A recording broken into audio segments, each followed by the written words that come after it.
Radio check. 555.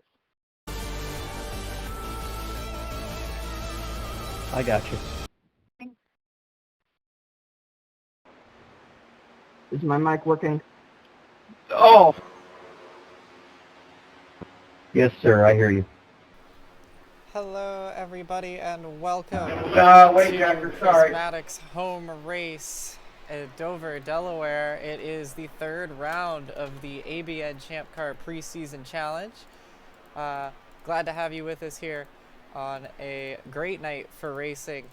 I am Christina Ryan, and alongside me, as per Caleb, why did usual you for say these that when they series, can hear you on is stream? going to be Strix9 Pulsatrix and Strix. We are back. We have gone from one race in Japan that saw a lot of calamity and a lot of back and forth, a lot of We'll go good over clean that in the racing, very and now beginning we're lead, here but yes, arguably in a that is race the case. that's going to be pretty much insanity with flat out racing all around. So how are you? First of all, how are you today? And then how are you feeling for today's race? Correct. Gotta tell you, feel great. Just before the broadcast, I was playing a little bit of Need for Speed, and some dude in a 76 Golf put some kind of V12 engine in it, turned it into a rocket ship, and I still beat him because I'm just that good. I'm just unstoppable. I'm powerful. I'm cracked. I'm insane. But also, towards this race in particular, we are racing here at Dover, as you mentioned, and this is a very interesting race to bring the Indy cars to because it's just a 1 mile track. This ain't like Atlanta or Daytona or anything like that. This is a very, very, very tight track, specifically for the next-gen NASCARs, the NASCAR stock cars that drive here, typically. But with these Indy cars, it might as well be Daytona. It's just flat out all the way through. Was hearing reports from Carmen Hardy earlier today during practice, driving through the outside, following another car. She was still capable of pulling about 193 miles an hour through these corners. So this is going to, despite the small track, this is going to still be some very exciting pack racing with these Indy cars, especially with the concerns about dirty air through the corners, and especially on pit entry, Christina. Yeah, pit entry and pit exit are going to be some of the most difficult and greasiest all season. And as you mentioned, very short track. We were talking to Carmen and got her thoughts about the speed and how the car was feeling in the pack. But I also myself had some opportunity to do some earlier testing a few weeks ago with this package, and I have to say it's probably the most I guess the word I would use is interesting. I really, it seems so anti-Dover, but no matter how much you change the product on the track here, Dover is a track that, at least for stock car fans, strikes a little bit of fear. It's like a big Bristol. It has the concrete canyon is what some have called it. Of course, the track mascot, Miles the Monster, eats race cars for breakfast, lunch, and dinner. If something goes wrong, there's not a whole lot that you can do to get out of the way. I mean, look at how narrow it is here when everybody's moving in the right direction, let alone if something goes wrong, and now you just add even more to that with speeds at, around, and touching 200 miles per hour. So then you get everybody all packed up like they are right now. You can see already some big moves happening, and we still have 40 minutes left in a practice, and they're already racing this intense. We should be in for either a great show or, well, a show. It's gonna be very interesting to watch, but we do have a little bit of an error, I think, in the leaderboard here. Constantinu is still showing up as the incorrect name, I believe, so we'll have to get that changed over soon. But in the meantime, though, as we watch this pack racing going on, this pack of four, I gotta tell you, this is probably what we're gonna be seeing throughout the rest of the race if it's kept clean, and if not, we could see, the pack get quite spread out and thinned out, because not only is the pit entry and exit difficult, not only are they driving through a very tight corner at ridiculous speeds, but On top of all of this, you also have to consider the banking on each corner. There is extreme banking that allows these cars to just stick onto the road at 193 miles an hour. It's such an aggressive turn, but coming into turn 1 and out of turn 2, and then into turn 3 and out of turn 4, there is a very aggressive change in elevation from the corner and transitioning onto the straight or vice versa. So that's a very easy place for these cars to get unsettled. And if you don't have the car dialed in just right, getting set up for the corner, it's very easy for the rear end to get light and to spin out. So it'll be interesting to see how these drivers navigate as we ride on board with Olivia Hayward. Best finish has been second, playing bridesmaid multiple times in this series. Still trying to get that first win. And potentially, if Olivia navigates the chaos that is likely to happen here at Dover, she could finally put that final nail in the coffin and reach the top step of the podium. Yeah, she's definitely got a lot of talent. She's not as confident on these ovals, though, as she seems to be on road courses. But what she is confident on ovals are super speedway type races. Daytona, Talladega, that's how she earned her first court National Cup Series win at Talladega there. And she has found her way around those larger pack races, but she's used to this kind of dynamic now with cars close in proximity. She feels comfortable with it. Granted, it's a completely different ballpark here with these cars and a track so small, but the general name of the game is still about the same. Avoid the big crash, put yourself in the right position, and use the air to your advantage. And so far she's been leading in this group. Obviously, having talked to her after her race in Hyper Formula yesterday, she's not in the highest of spirits, looking to have a good turnaround today, though, to try and get back in the game.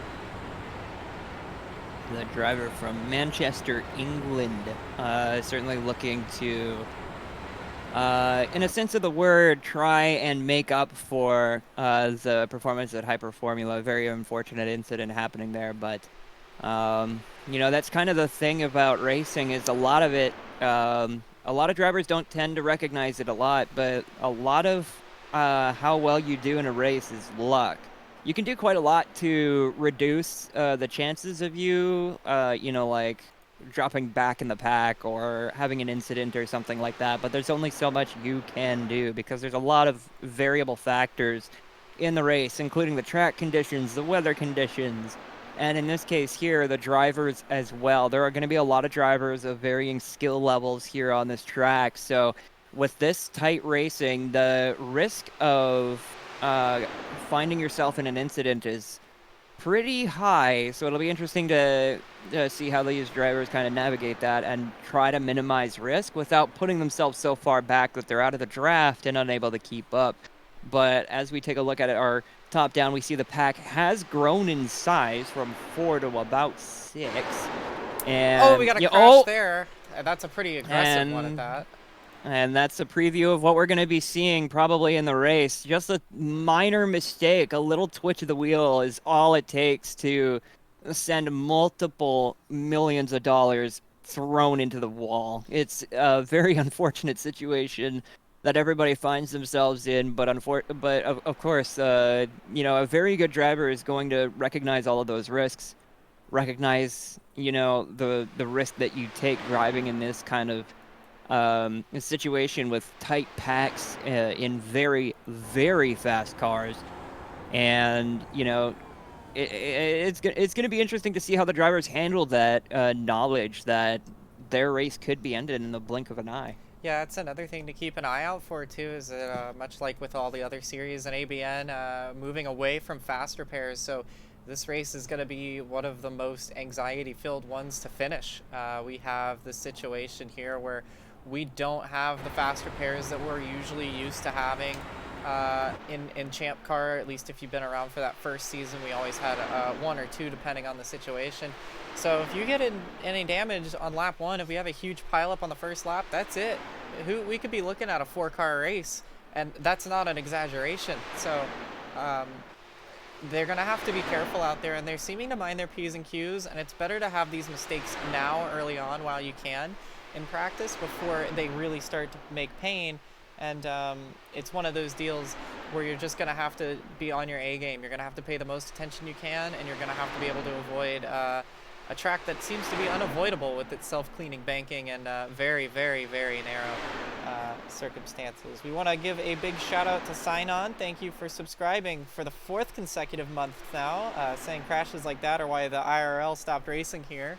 IRL. So, and yeah, it is. It's the nature of the beast. We see it in NASCAR. We see cars sliding up and down the racetrack. We've seen massive pileups happen year after year. Some would say it's on the drivers, and to an extent it is, but sometimes it's just how this place is. One little mistake and it's going to take out a lot of traffic. So this is where I wanted to ask you, where do you think's the better spot to be here, up at the front or at the back waiting for it to clear? Because the risk you run in the front, of course, is that you might not be at the very front and be right in the middle of the crash. So That's yeah, that's a very hard question to ask, especially at a place like Dover with the high banking and all of that. It's going to be very difficult to try and figure out the right spot on track, because a crash can happen anywhere at any time for any reason. So you could be at the front and get a right rear touch to someone else's left front and get sent into the wall, or you could be at the back and a crash happens ahead of you, and because these cars are going so fast, you don't have enough time to react to that. And even if you do react in time, there's a chance you could lock up the brakes, slide right into it anyways. So ultimately at a race like this, it's really difficult to say where you should be on track. And you know, I gotta be honest. You know, I'm a race driver. I love racing. I love driving.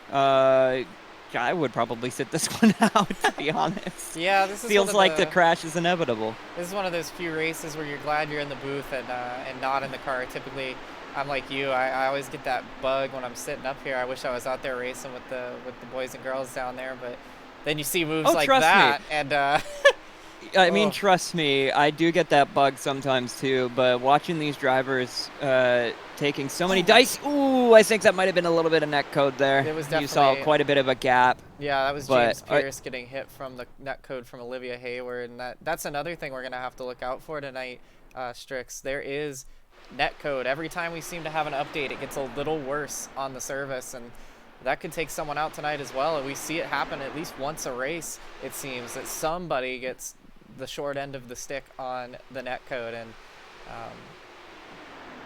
that's going to be something to look out for. Yeah, and it's especially amplified in fast cars like these, where you're throwing a lot of G's into the corner, throwing a lot of force through those tires and turning as fast as these things are turning.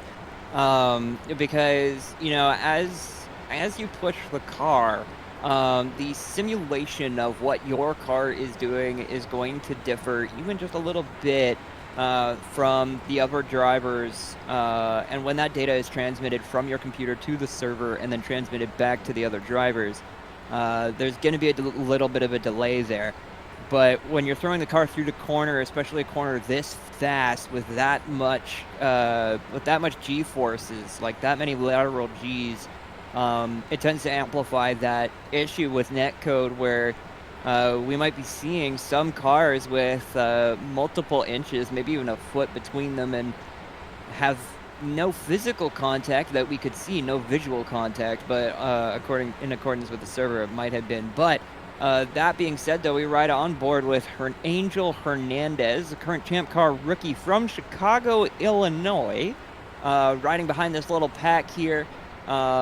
In front of them, 3 other cars trying to get used to this course, trying to get used to the bad air, like the dirty air and whatnot. And I am really interested to know, Christina, since you've taken some time testing here with this specific package, how much does the dirty air affect the car throughout the corner? You know, a lot less than you would think.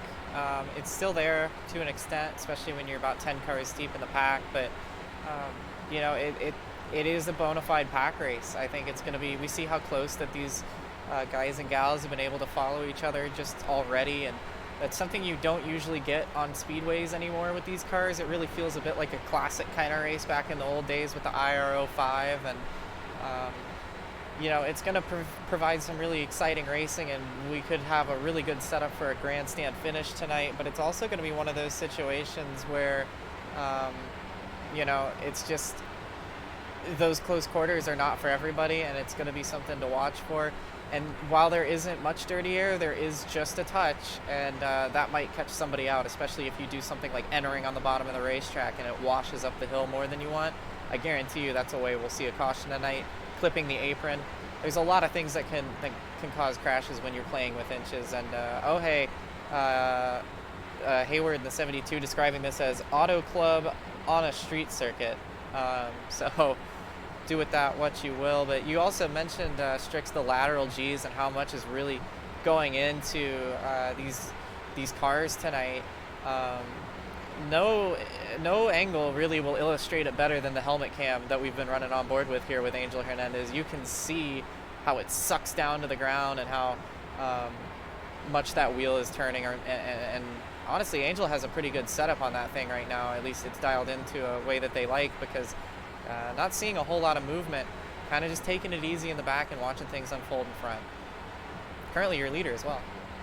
Oh, yeah, the current time leader, Angel Hernandez, at least in terms of lap times, but you can see just how quick these cars lap at Dover with a, I believe that's an 18:19.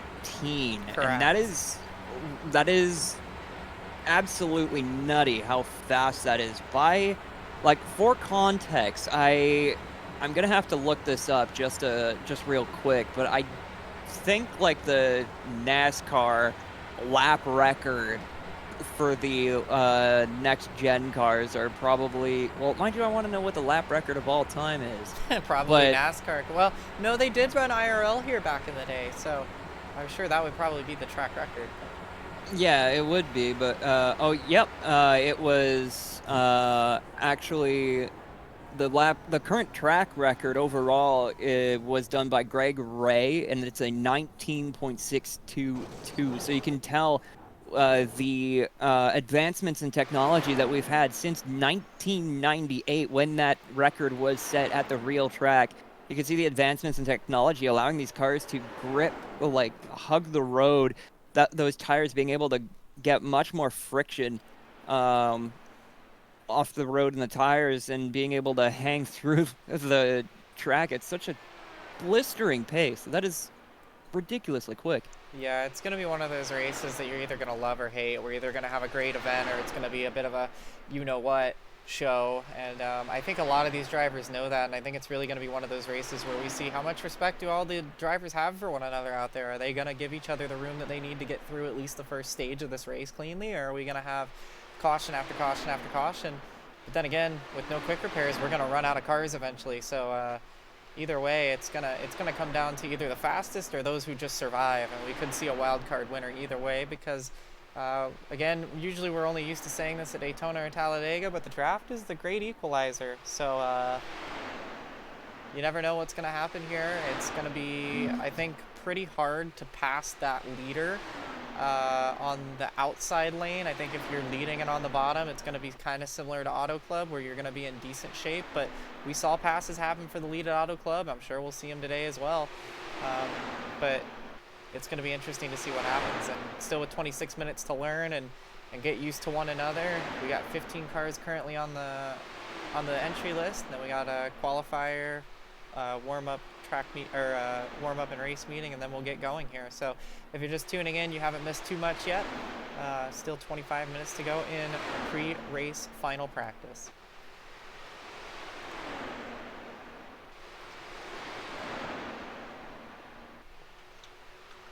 Currently looking at Lilac Zier, and I believe that's James Pierce. It is, that she's currently on track with. We noticed James Pierce got crashed again by some netcode, so he's 2 for 2 on getting netcode crashed already there, unless he just let go of the wheel. But I believe he got netcoded a few laps ago when we were riding with that helmet cam of Hernandez. So did not have a race he was looking for yesterday in Indianapolis, and had some contact with Emma Kruger. Both of them ending up retiring as a result of complications or on the spot from that. So looking to rebound tonight, but it could be another frustrating night because I feel this is one where skill matters, but this is going to be one that's probably going to be a little more difficult to make things happen. You can't really push each other. You can't push with the air. Obviously, you can't push each other at all because these cars have wings. So it's going to be all down to track position, pit strategy. I think would be important if we get green flag pit stops. Oh, boy! And that's how quickly things can go wrong. I think that might have been Lee Overton. It was that just barely got into the back of Pierce. And they all did a nice job not spinning out. Of course, Overton hit the wall, but Hernandez got a piece of that as well. And yeah. Yeah, and I mean, like you said as well, this is one of those events, one of those tracks where your skill doesn't necessarily matter nearly as much as the skill of the drivers around you. Mm-hmm. You know, like, of course, if you're not really great at this track or not really great in this car, you're going to struggle no matter what. But here, even the fast drivers will find themselves caught up in incidents, track blockers, as Olivia Hayward calls them, because of a variety of different issues, such as just a less skilled driver ending up, you know, like getting in the way when they shouldn't. That is entirely a possibility. But also, for context, I did find the lap times of the last time that the NASCAR next-gen cars drove here. And I believe from what I see, the fastest lap is a 22.807. And currently the fastest lap on the server, I believe last I checked, was like an 1819. So picking up 4 seconds and change in speed differential between those NASCARs and the Indy cars. So this will be a really interesting moment to see just what happens here with regards to, you know, like, because these cars are so fast, and Dover is already a bit of a, you know, a bit of a cluster, let's say, in NASCAR. It's just going to be amplified here at the ABN Champ car.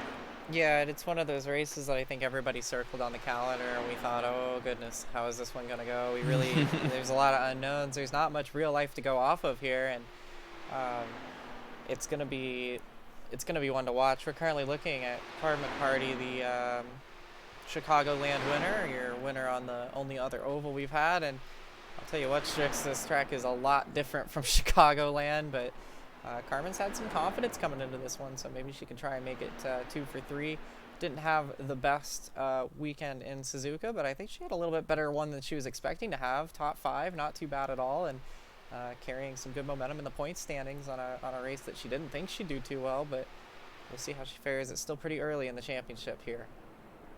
Yeah, we still got a long way to go until the end of the season, and we have a championship victor determined, but as we take a look at the on-track product, some more drivers taking their laps around practice. We see Emma Kruger driving around the track.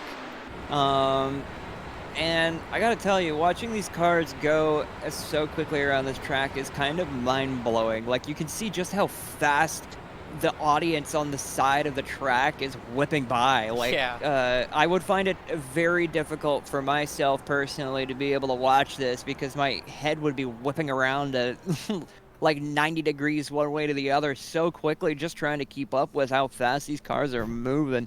So, you know, just the raw sense of speed that drivers probably have here as we ride on board with Texas driver Judith Cooper. Currently best finish was 5th, also at Chicagoland. So Chicagoland seeming, the wreck avoidance. There was a car in the middle of the track and Judith goes wide, doesn't get into the wall. That's one of her specialties, is that wreck avoidance. She's not typically the fastest car on track, but she's rarely the slowest car on track, and whenever she has a weekend where she can keep it on the black stuff, as long as she can avoid the calamity around her, she usually sets up for a good finish. And yeah, and that's the thing too, is that at Chicagoland, she split the middle of 2 cars spinning down on the track on the front stretch. It's Chicagoland, and she remained completely calm, kept the car straight, went straight through the gap as it was closing, and came out unscathed, which is,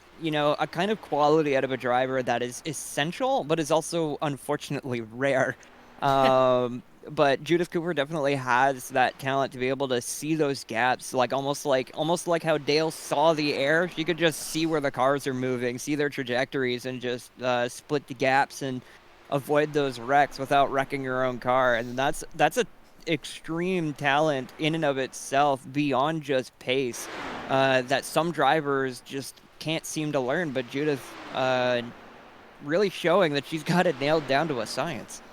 Yeah, a lot of experience in dirt cars and squirming rear ends and sliding around, not having the most grip. So really learned how to make the most of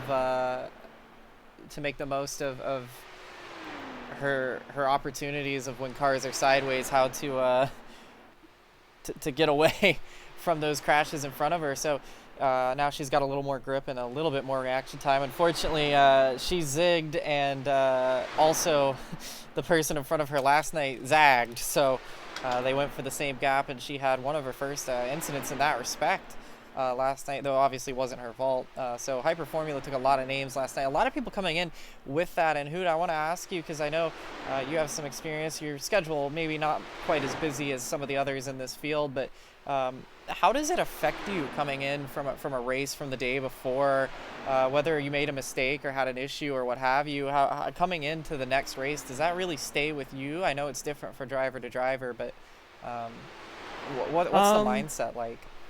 That's a very good question. I feel like it kind of depends on the situation, because I've multiple times had a bad race the day before, and sometimes it'll linger over you because you made a mistake that you shouldn't have made, and you know better, but you made it anyways and ruined other people's races, and that tends to linger over you. But when you're not screwing other people over and you're just making mistakes on your own, like driving off track or whatever, it's a little bit easier to forget. That being said, though, it is another skill that drivers have to learn, is to be able to control their minds and be able to get themselves into a successful mindset. And here in motorsports, but in general here at Dover, it's going to be essential, because if you let your temper, if you let your anger get the better of you, that's going to affect your driving. Your driving inputs aren't going to be as smooth. You're going to be a lot more aggressive going into the corners, and beyond that, you're also going to be making some decisions you wouldn't otherwise make with cooler heads.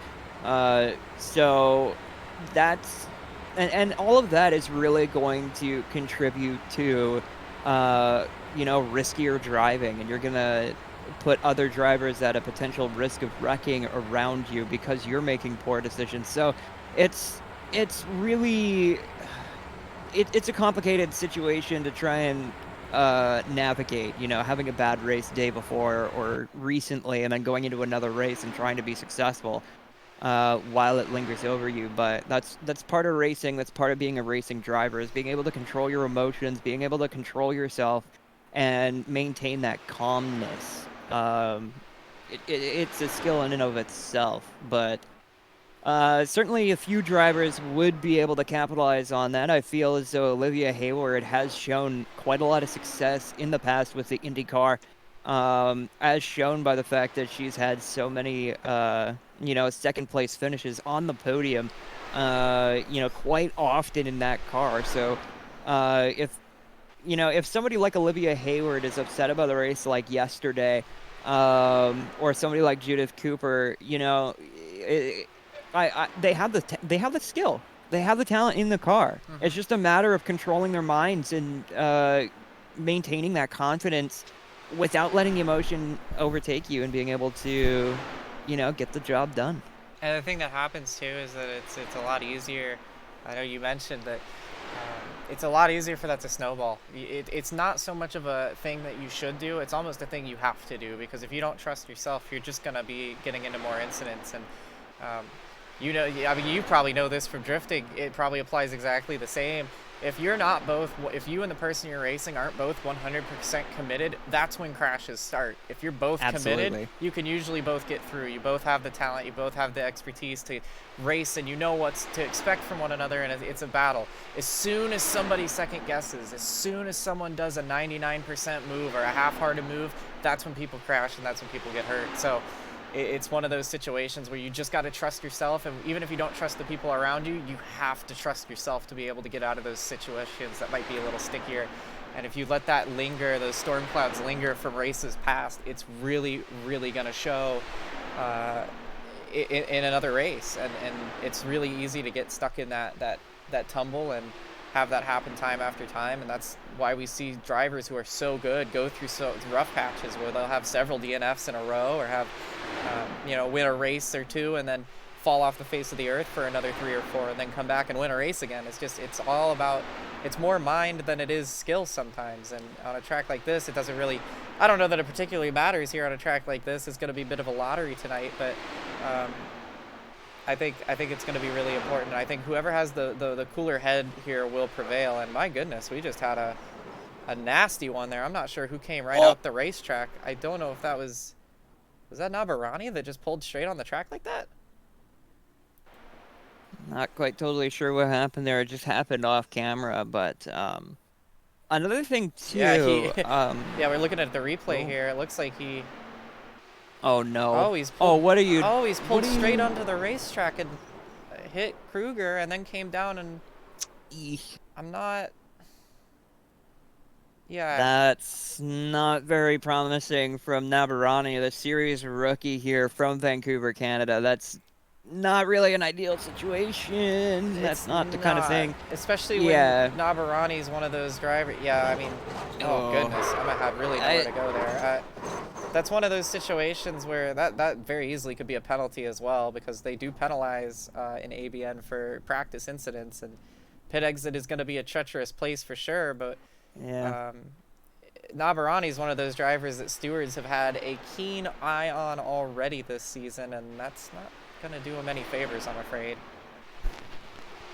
Yeah, and that's kind of another thing too, is you don't only have to worry about, you know, controlling your emotions. It's also situational awareness. It's going to be key here at Dover. You have to be aware of the other drivers around you, because the speed differential between pit exit and race pace is astronomical. So you can't really treat the track as open. Even if you're looking on your track map here and you see a car coming out of turn 4, as we take a look at these two cars here, specifically Olivia Hayward in the lead. Once you get out of pit exit and onto the back stretch, the car that might have been back at turn 3, or turn 2 rather, might be coming out of turn 4 already, and it's a very sketchy situation. It requires a lot of situational awareness, and you really got to keep your eyes not only on your mirrors but on your live timer, on that little black box in the corner of the screen, to be able to determine just how fast that gap is closing and figure out whether you should go straight into the racing line or just stay low. Yeah, and I think, for what it's worth, I think the general protocol is just never to go from the pit exit to the wall like that. But you know, the mirrors help for that. The sound cues, even, you can hear a group of 4 or 5 cars coming up from behind you. These cars are loud, but you can hear the field coming up on you sometimes, especially on a track like this. But I think it's just you know, and obviously if you have a spotter, they'll tell you that the field's coming. You'll be shown blue flags by the service, by iRacing. So it's all of those things combined. If all else fails, just hold a line and hope that they get around you. But yeah, I guess the only thing I could say to that is good thing that got out of the way in practice and not during the race, because that would have been a very, very clumsy way to take out about 4 or 5 cars if that was the real deal there. And that's another thing to keep an eye on. You know, these short tracks, there's a reason they tend to bring out tempers in people. We might, I hope we don't, but we might see some people upset with one another, because there's a lot going into this. There's a lot of trust that these guys aren't going to go wipe out in the first corner. And if somebody does a move like that, yeah, it's going to get stewards' attention, but moreover, you know, the one thing that's scarier than having the stewards angry at you is having the paddock mad at you. So, you know, he's a young kid. He's got a lot of talent. He's really good on the road courses, and he's learning. That's what this off season is for. But yeah, I couldn't have said it better myself there. You really don't want to get the other drivers in the series angry, because on the whole, you generally want to make your races easier for yourself. You want to give people respect and receive that respect back, so they're, you know, so when you have to drive up against them, you really don't have to drive necessarily all that hard to get an overtake done. Granted, the drivers are going to be fighting for every position they have, but they're probably going to give you a little more space, a little more leniency, if they're amicable towards you, rather than being angry at you for having done something they don't like. And you know, that's kind of how it is in life as well, is, you know, like, be kind to others, be respectful to others, be, you know, be trustworthy, and people will trust you and want to be around you. It's very much the same in the race. If you are trustworthy and you show that you can be trusted, people will not mind being around you and will want to race you and have fun doing so. But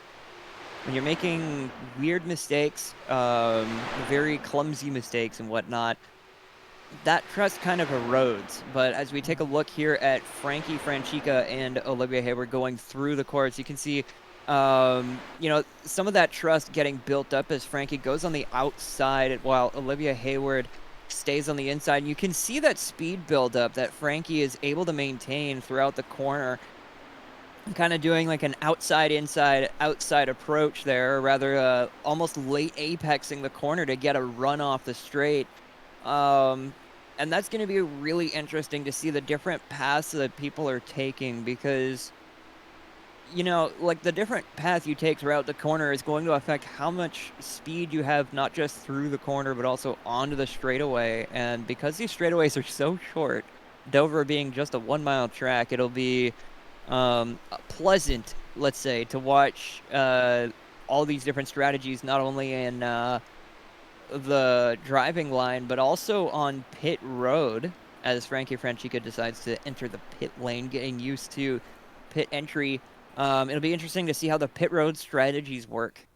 Yeah, and as you mentioned that this track is only 1 mile, I think it'd be a wise decision to have just a look now at what we're looking at. It's a 75-degree day in Fahrenheit. That's in freedom units. A blustery day still, yet again, another windy day with 10-mile-an-hour winds. Of course, that can create some supercharged wind through the corridors of this racetrack. And as you mentioned, just about a mile long, I think technically just barely over, but it's called the Monster Mile, and it's already taken a bite out of some of our drivers tonight. But very high banks. It's unique, of course. It's a concrete racetrack. That's why the track surface looks white versus the tarmac for the pit lane. That does make an effect on how these tires heat up, how these tires wear, and how the cars handle. It's a pretty abrasive track surface at that as well, so tire wear could be a factor. Granted, there's a lot of grip in these cars today, so it might not be a huge issue, but later in a run, if we get a long green flag run, or at the very end of the race, fresh tires may make a difference. So, yeah, should be a fun one, of course. Partly cloudy, so we'll be seeing the sun tuck in and out tonight, but still sitting at a situation where we got about 5 minutes left before qualifying, and Angel Hernandez has been up front for most of it. But no, I'm glad you mentioned that earlier on, who just a few minutes ago with what we saw from Hayward and Francica racing with each other. It is the most important thing in these kind of races to go build trust. On a Daytona or Talladega race, it doesn't matter how good or how bad you are. I'm, especially in court, I'm a pretty respected plate racer. We go to Daytona or Talladega, though. The first thing I do is get on track. I try to find as many people as I can and run with the pack, because you're doing these analyses on drivers on the fly. You race with these people on the track and you say, hey, is this someone I'll feel comfortable around? And then at the same time as you're judging everybody else, you're out there trying to make yourself look good. You're trying to show, hey, I can push, or hey, I can run side by side with you in this case, and not door you down the straightaway, or things like that. And that all goes a long, long way, because it might not be the case here. We can't really push each other around and help each other physically. It still matters with who you give the draft to if you have a decision to make between whether you help a friend or not. And no racing discipline is more social than super speedway racing and these big pack races, because your friends may be where you find them, but you'll do about everything you can if you're mad at somebody to shuffle them out of the pack for the greater good. So your reputation's important, and how you drive around other people is super important, and that's what everybody's trying to do here during this practice session. And speaking of making friends and building trust and whatnot, short of just being a good driver on track and treating everybody with the respect that they deserve without giving too much over to them to turn you into a doormat, there is one thing that is guaranteed to make people trust you more than anything else. And I gotta tell you, that's a cold one, buddy. Well, you can see where the mood's gonna go tonight as we get ready for a wild. For a disclaimer, that was a soda pop. It's not. I don't It's not believe the alcoholic you. beverage. We're all good. I don't drink. Okay, but anyways. We might be after this one if it goes one of two ways. So we might. Interesting development here, real quick. We were talking about great plate racers, people who have a lot of experience. How about Caitlin Height here for tonight's race? Of course, the podium for the ABN 500. She finished second place to Josh Gaiman in that one. Back again tonight to try and have some fun. Nothing really on the cards for her other than just go out there and see what she can do. A great racer in anything you put her in. She's got plenty of success in Formula One, plenty of success in all kinds of open wheel cars, and this is a car she doesn't like very much. It's a car she admittedly has struggled with. She said it herself. It's just something that she doesn't enjoy that much, but it's good to see her giving it another go on one of these wacky races. It could be a good day for her to try and go out there and win. Yeah, and like this is definitely one of those tracks that are really good for those kind of drop-in sort of racers who kind of pop in every now and again, you know, part-time racing, because anything can happen, especially at a track like this. So if you want to capitalize on some of your luck, this is probably the best place to do it, especially since as a part-time driver, you know, part-time drivers are probably busy with a lot of other schedules, a lot of other races, so they don't have as much time to practice in the car as other drivers who are racing full-time and whatnot, and also getting used to the field of drivers around them. So like drivers who go into races like this, where the skill is kind of mitigated by that luck factor and by the skill gap of other drivers. So we take a look at Alex Martin's beautiful helmet. That is a gorgeous helmet, I gotta say, from Joplin, Missouri. But as I was saying, though, what was I saying? I was saying something about talking about oh shoot. I'm sorry. This is what happens when both of us get in the booth. No one can remember. But yes, it is a great helmet. We were checking out the Agent Inc. Racing team, and Alex Martin looking to pop into the top 10 a little further than he did at Suzuka, but on an upwards trend. Of course, Lee Overton doing quite well at Chicagoland. Not so lucky last time out, but looking to bounce back on the oval. I do remember what I was saying. I was talking about... Oh, God, I forgot it again.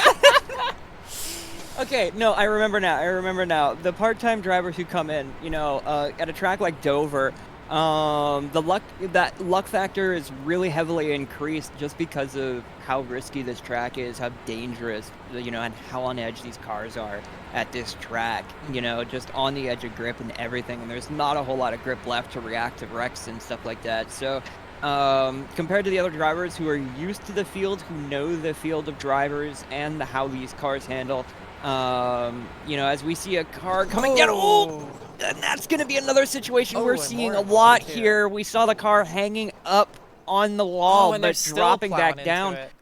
And they're still, and that's the big problem with Dover, is like you mentioned before, it's a self-cleaning track where a lot of drivers, they're going to be holding the brakes, but the tires aren't going to be gripping very well because this banking is so severe, and they're going to keep sliding down the track while the brakes are all locked up, trying to get the thing stopped, but it's still going to move, and that's probably the most terrifying moment to be in when you're driving through a corner at 193 miles an hour plus, and you see a car on the wall, and you're thinking, oh God, where is that going? Well, here's the other kicker too. Of course, this car has the new damage model, so wheels will break. Wheels can fall off. Wheels can flop around, and we call it bathtubing.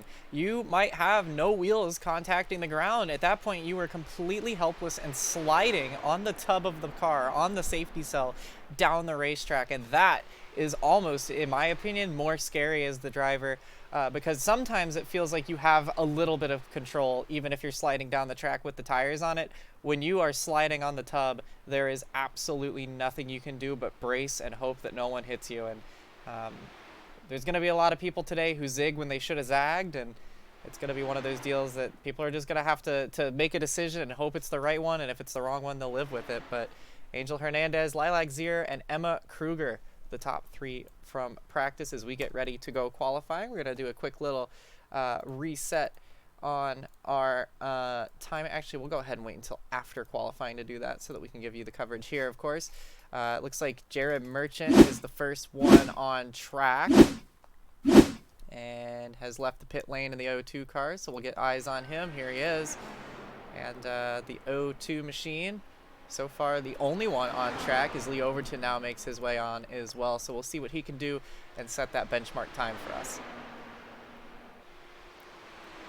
Yeah, we've been seeing these cars driving together for the past 30 minutes or so, but now it's time to watch them solo qualify. Just them and the track. What can you do? Are you able to get as much speed as you can through the entire track, maintain that average mile an hour throughout the race in order to be able to set down some sick times as we see the outlap completed, and now the first timed run of Jared Merchant going down through the turn 1 and turn 2 onto the exit. You can see that extreme elevation change off the banking and back into it again just after turn 3 and out of turn 4, coming off the banking once again, and that straightaway ain't going to give you a whole lot of time. Merchant is going to get second place behind Alex Martin, just 0.03 of a second behind. And we have Judith Cooper also 0.09 of a second. This is going to be very close. Constantinu the same time as James Merchant as we take a look at James Pierce coming out of turn 2. Yeah, it's already starting to pop off quite a bit here, isn't it? James Pierce just starting his run. He's yet to set a lap time. He's going to set his first now. It was a good effort from Merchant, but currently it's the Agent Inc. racing driver of Alex Martin. Cooper jumps up to second now, and Pierce going to go third on his first lap. And look at this. The whole top 7 separated by just 1/10. That's how close it's going to be. Lilac Zier goes fourth. Lee Overton goes to second. That's an Agent Inc. 1-2 right now, and they've had almost a tie here.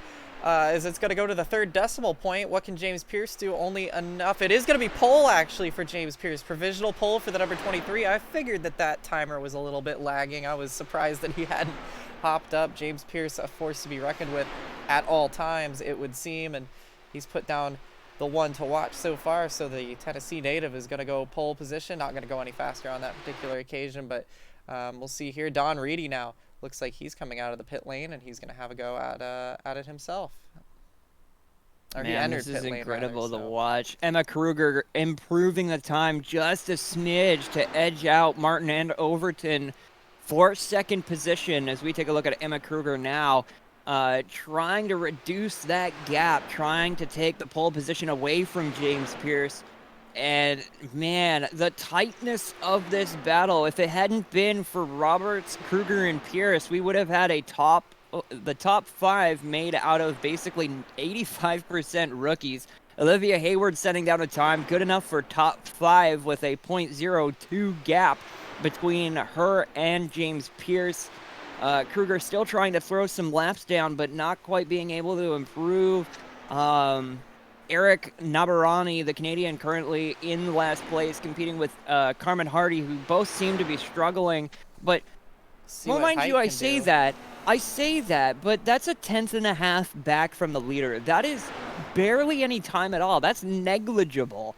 So, the time gap is just nuts here at Dover. Just a tiny fraction of a second. a tiny, tiny fraction of a second is what's going to be separating all these drivers from each other as they try and battle it out for the best position on the track, which would arguably be pole position. Yeah, and right now that goes to James Pierce, and it's going to be Emma Kruger. Remember, these two ran into each other last night, took each other out of a chance to win the U.S. East Grand Prix for Hyper Formula.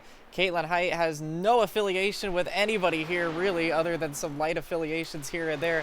Just coming in and having some fun. She's fast at everything she does. So far, going to be 9th place, but notice she threw away that first lap now, trying to get a really good one wound up on the bottom, and this time by, let's see if she can go any higher than 9th. She will. She'll jump up into the top 5, so a respectable run for Caitlin Height. And it's going to be Pierce, Kruger, Martin, Overton, and Height, and Hayward in 6th. I really need to shout out how well the Agent Inc. boys have done there. 3rd and 4th. They're going to be really happy about that one, especially after a very topsy-turvy start to their season. Yeah, this will be a nice position to be in, 3rd and 4th, right behind drivers like Emma Kruger and James Pierce, 2 drivers who are very talented behind the wheel indeed. So having those drivers ahead of you is certainly a nice thing to know. But at the end of the day, Dover can claim anybody as a victim to the self-cleaning mentality, the self-cleaning situation here at Dover. So once you get past the top 5, you know, you do have drivers like Olivia Hayward, like Lilac Zier, and like Judith Cooper, who are all very safe drivers. Constantinu, Merchant, Franchica, all very good drivers behind the wheel. But when you get into the middle of the pack, like I mentioned, anything can happen. And when inches become centimeters, when inches become quarter inches and stuff like that, especially at a track like this, 190 miles an hour through a corner can do anything to anybody. So this is still anybody's game. This is still anybody's race, even for Nabarani and Hardy at the back of the pack, as we take a look at Don Reedy trying to set his times through Dover at the Delaware 150 here at ABN Champ Car. And thank you all for tuning in to Aero Broadcast Network. We really appreciate you a lot. My name is Strix9, Pulse Strix, and I'm here with Christina Ryan as we take a look at Don Reedy setting those times, getting that outlap done and over with, getting those tires warmed up as we head into the first timed lap for Reedy. Yeah, I'll tell you what, I think he's just going to be happy to put a lap time on the board. We're looking at our live timing and scoring, and he's been blinking on and off, and I think his lap might not have even gone on the board because of the blinking here. So Don having all kinds of connectivity issues as we were watching him pop in and out, and I think for him he just would want to get one on the board, but I'm not sure if that's going to happen because of the lag, unfortunately. So hopefully he can get that fixed in time. The Ohio native trying to get out there and make something happen, but right now the track is quiet. And it looks like several cars have yet to make an attempt. Zach McBride, Jason Cimarusti, James Wright, Kalen Kerman have the opportunity to do another lap, but everybody else has completed their 4-lap runs. So unless one of those 4 decide to take a crack at it with 2:30 left in it, that should be your qualifying results and your grid through the top 15. So it's Pierce, Kruger, Martin, Overton, Height, Hayward, Roberts, Cooper, Zier, Constantino, Merchant, Franchica, Hernandez, Hardy, Nabarani, and then I believe it'll be McBride, Cimarusti, Wright, and Kerman for a 19-car field tonight. Yeah, this will be very exciting indeed. 19 Indy cars driving around Dover. This is going to be incredibly quick, incredibly dangerous, and incredibly dicey. But we do have some talented drivers in the field that are going to be trying to dice it up with each other and hopefully be able to make it on to the other side as we wait for that timer to tick down and head into the next session. We'll be trying to finagle with the live timing at the moment. I think we're trying to. I think we're all good on that, actually. Okay, sick, cool. Yeah, looks like James Wright is actually. Sorry to interrupt you there, but it does look like James Wright is going to have a go at it here with 1:30 left. So the Stepping Stone Motorsports team boss, lights the rears up a little bit of ESDA action for you on a Thursday night, and he's going to get that neon machine on track. that is a valid tire warming strategy. No complaints. In fact, do more. 10 out of 10 for car number 10 as he comes around to start his 4-lap run. Now, he might actually not have enough time to complete his 4-lap run. I think he should. No, he's going to get 3 laps here because it's about an 18-second lap time. So he is, with 1 minute left, not going to make it around because, remember, this is not an open qualifying. This is closed qualifying, so it doesn't let you finish your lap. Once time's up, time's up. And then, of course, we'll have our drivers meeting and pop back, and this time I'll remember to restart the broadcast feed for Strix, and we'll get ready for 150 laps around this circuit. And so far, James is going to put down a 14th place time, 1/10 off, and some change from Pierce. He's going to, of course, it seems like nobody's best lap was their first lap. It seems to be second or third were the money laps, and with 18 seconds to go, he's going to get one more lap. Just going to have enough time. He's just going to have enough time for one more lap, just making out of the pit road. With enough time left, a 0.04 gap between him and James Pierce. What is he going to do on the third lap? Coming out of turn 4, getting a little bit of the apron through turn 3 and 4, heading back to the line, and it's not enough to improve. So that is going to be an 8th place for James Wright, and now we head into the drivers' meeting. Yeah, I'll tell you what, real quick as we make our way in there, not a bad effort at all to jump up into the top 10 last second like that, but we'll see what we do, and we'll do as we've done for a while now and pop in and give you a little look behind the scenes here.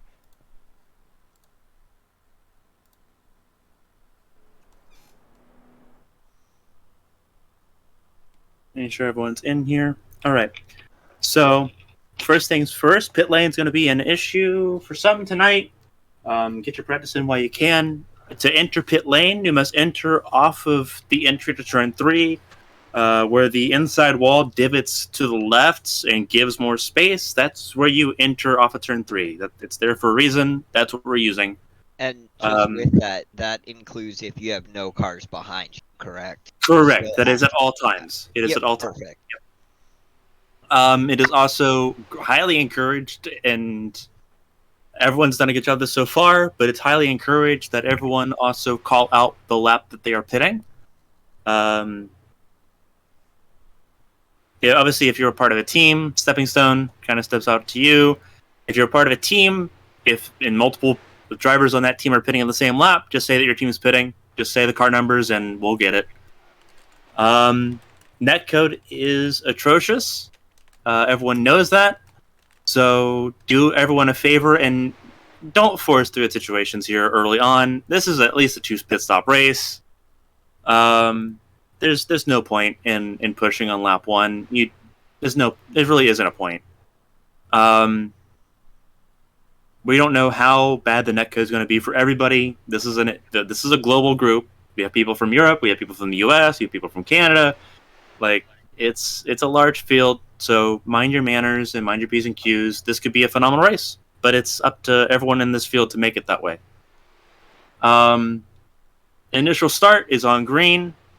Every restart is on the restart zone.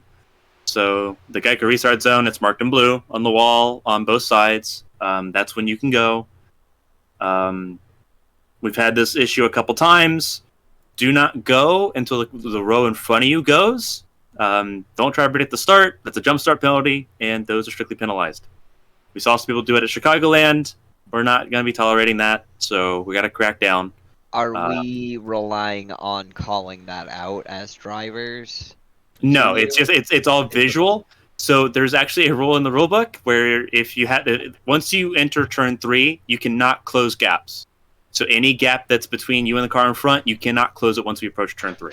Yeah, so is it kind of like an after race review then? Yeah, it is all after Okay. the race, and we have our director competition. She's already got the penalties taken care of for Hyper Formula, so she'll be able to take care of tonight as well.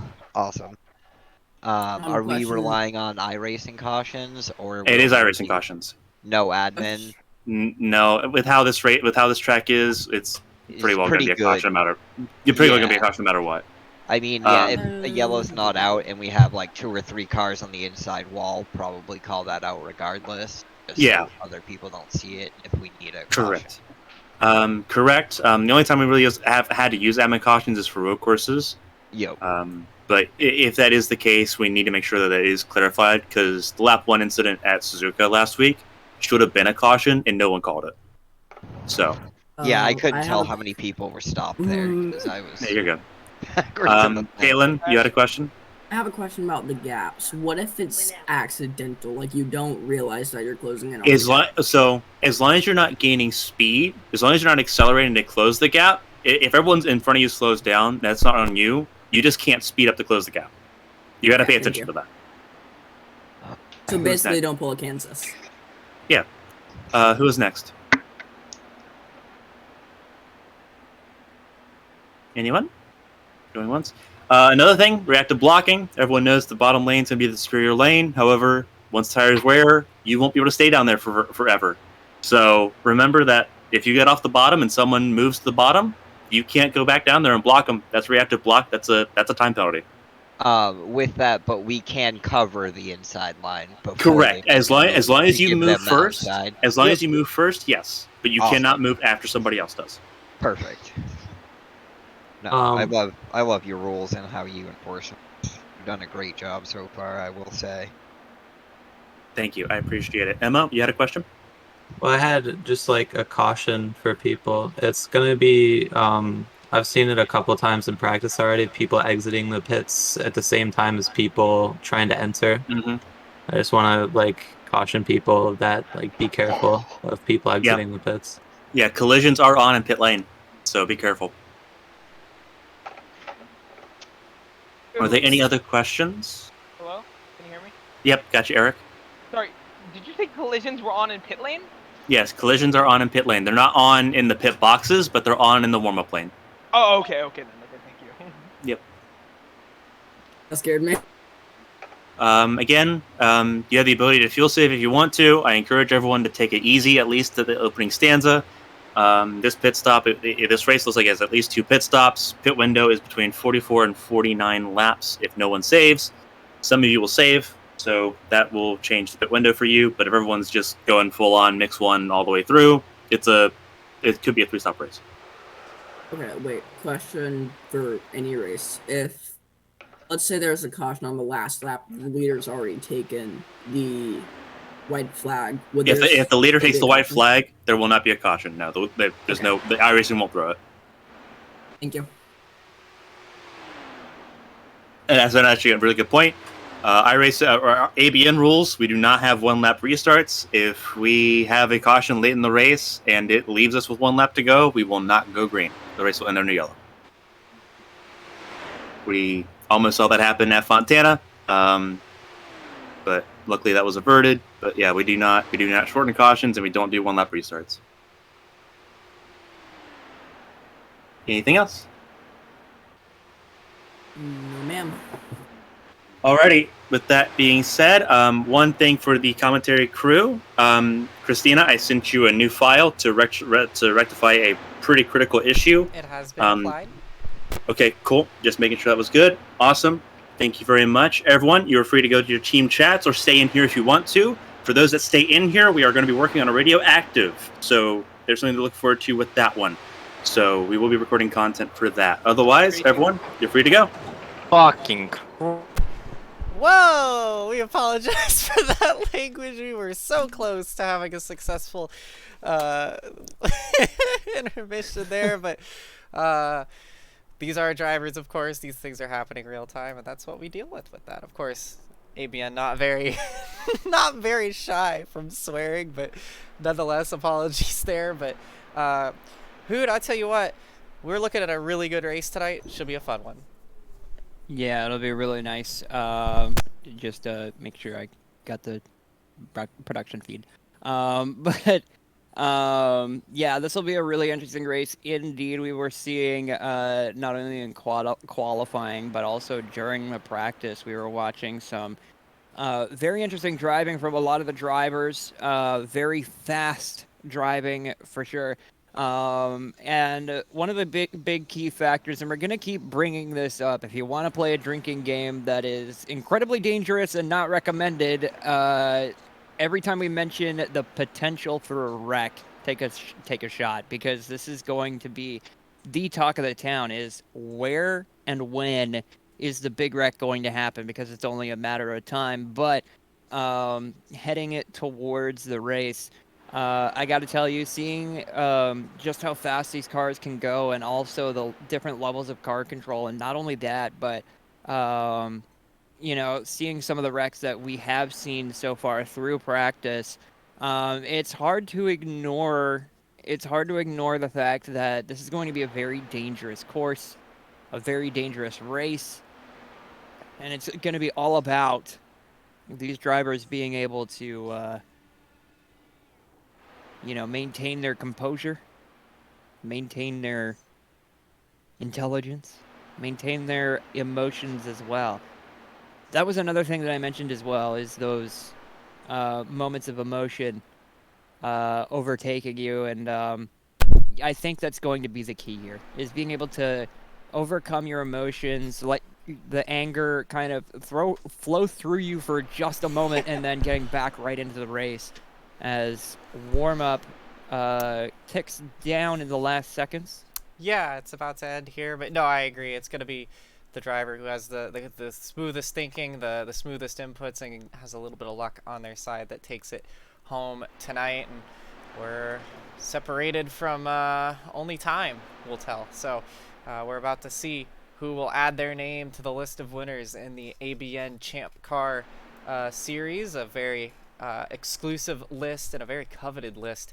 Everybody wants to get a win in these cars because of how competitive this is. Of course, it might not be the highest caliber series, but it is probably the flagship series for ABN, and everybody wants to get their piece of the pie. So that being said, we'll have a quick little look here at the starting grid. It's going to be James Pierce, Emma Kruger, Alex Martin, Lee Overton, Katie Height, Olivia Hayward, Bren Roberts, James Wright, Judith Cooper, Lilac Zier, Jared Merchant, or excuse me, Constantino and Merchant just behind them. And then on the way down, it'll be Frankie Franchicha, Angel Hernandez, Carmen Hardy, Eric Navarani, Don Reedy, Jason Simarusti, Zach McBride, and Kaylin Kerman to get things rolling there. So should be on for a good one tonight. Again, one more look before we get moving at our race info. Dover, Delaware, the Monster Mile here. 1 mile concrete oval, high banks. It's still pretty toasty, 77 degrees, and the wind has picked up a little bit more. Partly cloudy and no chance for rain. It's going to be a beautiful day for a race. It's in these drivers' hands, Hoot, and the pace car is about to head off. We're about to get things underway.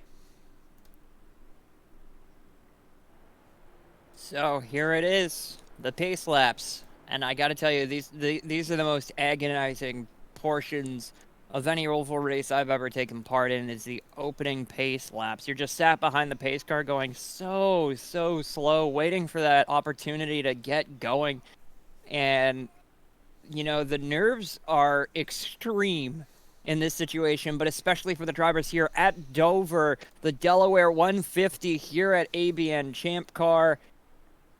We are going racing in just a few moments, and this is going to be chaos. Yeah, I think chaos is probably the only word we could use to describe it. Of course, we see the shot for one final time as these 20 drivers now make their way around the high banks for what might be the last time if they're not smart about it. It's going to be James Pierce and Emma Kruger leading us down. They have a little bit of history. They had some collisions last night. Will they stay clean tonight into the Geico restart zone? The green flag is out, and the Delaware Challenge 150 is underway on ABN.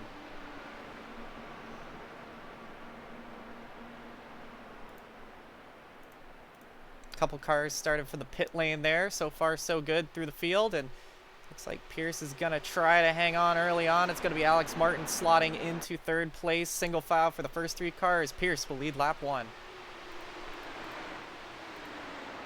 We're seeing a lot of clean and safe racing so far. The pack isn't quite as tight. We're already seeing some packs kind of get separated from the lead with the 2 drivers up ahead. Emma Kruger and James Pierce setting the pace as everybody gets into a single file line all the way down, except for a few other drivers just trying to settle down. This is a 150 lap race Granted, at Dover, that is very quick, but that's 150 miles that these drivers are going to have to complete before they get to the end of the race, so there is a lot of race left. You don't want to push it too hard right in the opening laps as we see a potential little peak at Emma Kruger as James Pierce gets a little bit loose off of turn 4, but keeps it together. You can see the gap. There's barely even any air between James Pierce and Emma Kruger at some point. Emma is able to find pace around the corners somehow that James Pierce just isn't able to, and that's that arrow, that slipstream that you can get into, being able to get back there and sit tight. That's how much of a pace you can develop. James Pierce going a little bit higher, and then Emma Kruger taking a little bit of chunk out of that apron there as we head through on lap 6 of 150. Yeah, and it's worth noting Caitlin Height, the one of the highest I rating drivers on the grid here. She scooted her way up 2 positions now. She got shuffled into the fray early. She now finds herself 3rd. You see about 6 or 7 cars single file. There's been some passes for position towards the back of the pack. Passes happening all over the track. Too many to keep up with, honestly. But right now the front seems pretty stout. You see a little bit further back there. I think that's Eric Nabarani trying to make some moves. Carmen Hardy getting around as well as she makes her way up through the field. Nabarani up 7 positions so far, along with Kaylin Kerman. They are both the biggest movers thus far, and you can see them rocket off into turn 1. 8 laps in already. This thing's gonna click off fast if it stays green. And one other thing as well, Eric Nabarani, probably the driver on track that has been moving around a lot. You can see him changing lines quite a significant amount through the course as he goes inside on Carmen Hardy and gets the pass done onto the straight into turn 3 and 4, and now they're blinking. This is going to be a big concern here. Is their network going to... Whoa! More movement! Yeah, you can see Hayward kind of just bailed out of that altogether. Nabarani really going for it, though, right now. He is absolutely trying to make some moves and be on a mission. And I mean, whether it's definitely a bit of a sketchy strategy to scare some of the drivers, but hey, moving up is moving up. He's up 8 spots now, and same for Kayla Kerman. So 2 of the drivers that everybody kind of had their eye on, they've made the most positions so far. So one way or another, they're making their way up through the field. Kayla Kerman moves up another position now, and they'll move up 9. So here she is a little further back. Both the Stepping Stone Motorsports cars trying to get back to the front. It's Pierce, Kruger, Height, Martin, and Overton. That Agent Inc. team hanging on to the top 5, though they both have lost a spot apiece. As we take a look on board with Kaylin Kerman, taking a chunk out of that apron. We've been seeing that quite a lot from the drivers. Unfortunately enough, the apron is just forgiving enough that it's not really going to cause a whole lot of issues, but you keep touching that apron, and that's going to cause some tire rubbing. And wear down your tires a lot faster because at that point, you're not using all of the banking. Your car is going to be not getting as much angle on that banking as you would want and not forcing that car down into the road. So you'd be scrubbing a lot more off the tire, trying to turn more through that apron. You know, you do want to get as close to the bottom of the racetrack as you can to try and take the shortest route around the track, but at a certain point, you're going to lose all the gains you could potentially make off of that corner. As we see now, we're going too wide between James Pierce and Emma Kruger on the inside line. Looks like Caitlin Haight going to be looking for a move on the outside, going too wide on Emma, but through the corner, you can see not quite having the run. Yeah, but this certainly on the straightaway, getting that run together. Yeah, this had been developing for about a lap or 2. We knew the inside line was going to be pretty stout. Height decided to move up and try and make a move, and then both the Agent Inc. Cars decided to provide some backup support there on the top lane. They're trying to make a little something happen. Of course, Pierce has not moved off of that bottom since the race started, of course, except for the one instance where Emma Kruger thought she had about a half a move. And you might have been wondering, why would she make such an aggressive move down the straightaway like that on lap 2? This is why, because that was her chance to maybe try and squeak in there, and that's why James also chopped her off so hard. They're going to be fighting over the bottom of the racetrack because that's going to be the preferred lane tonight. That's why we saw a lot of single file, but now the impatience already starting to set in. 20 laps in, though, it's been a good start so far. shout out to Carmen Hardy now, up 9 positions. Kaylin Kerman up 10 positions. So still doing good there. Constantino up 4. Height, like we mentioned, up 2. So it's not impossible to pass. Oh, is Eric Navarani nearly gets hit by Angel Hernandez there. Good job by everybody to hang on to it, but they're still trying to gather it up. Careful, boys. Careful. See, that's Kaylin Kerman now on the outside. Things getting a bit sketchy here. A little squirrely in the back of the pack. Yeah, and what I'm noticing from Nabarani as well is they're using too much steering input on the exit of the corners. We mentioned earlier in the broadcast that the elevation change, the banking change, the transitions from the straightaways into turn 1 and into turn 3, and then out of turn 4 and turn 2. Those are going to be the sketchiest parts. That's where the car gets light. The car gets a little unsettled. And if you're using an extreme amount of turning input, as you can see, he's still cornering while the track is straight. He's not opening up the wheel much. That can be very dangerous if you're very not careful. So some of those aggressive inputs might be Nabarani's undoing, because we've seen him moving around the track quite a lot as we see Emma Kruger dropping back a little bit, it seems. Yeah, no, not dropping back, rather trying to split the gap. We got a couple lapped cars. That's Judith Cooper and I believe Jared Merchant on the top lane. They elected the pit start. She's going to try and squeeze it 3 wide through the middle. She saw that opportunity to catch some draft. Now she cuts back to the bottom. Now it's starting to pop off. She saw that opportunity. She saw the lapped cars staying high. That offered her an opportunity to get a little bit of draft. I think she probably knew she would have help from Caitlin Height if she went up there, and as we watched the field try to negotiate that lap traffic, that opened an opportunity, and now Caitlin Height sees a chance to try and go around her herself and try and get second place away from Kruger. So that was orchestrated, I think. That was Kruger trying to take advantage, trying to find some opportunities to gain some positions here with the opportunity of lap traffic, which is going to play a role tonight. So that was what happened there, and it has to be said, good job by James Pierce for keeping his foot down and his head down as well and not giving up that position.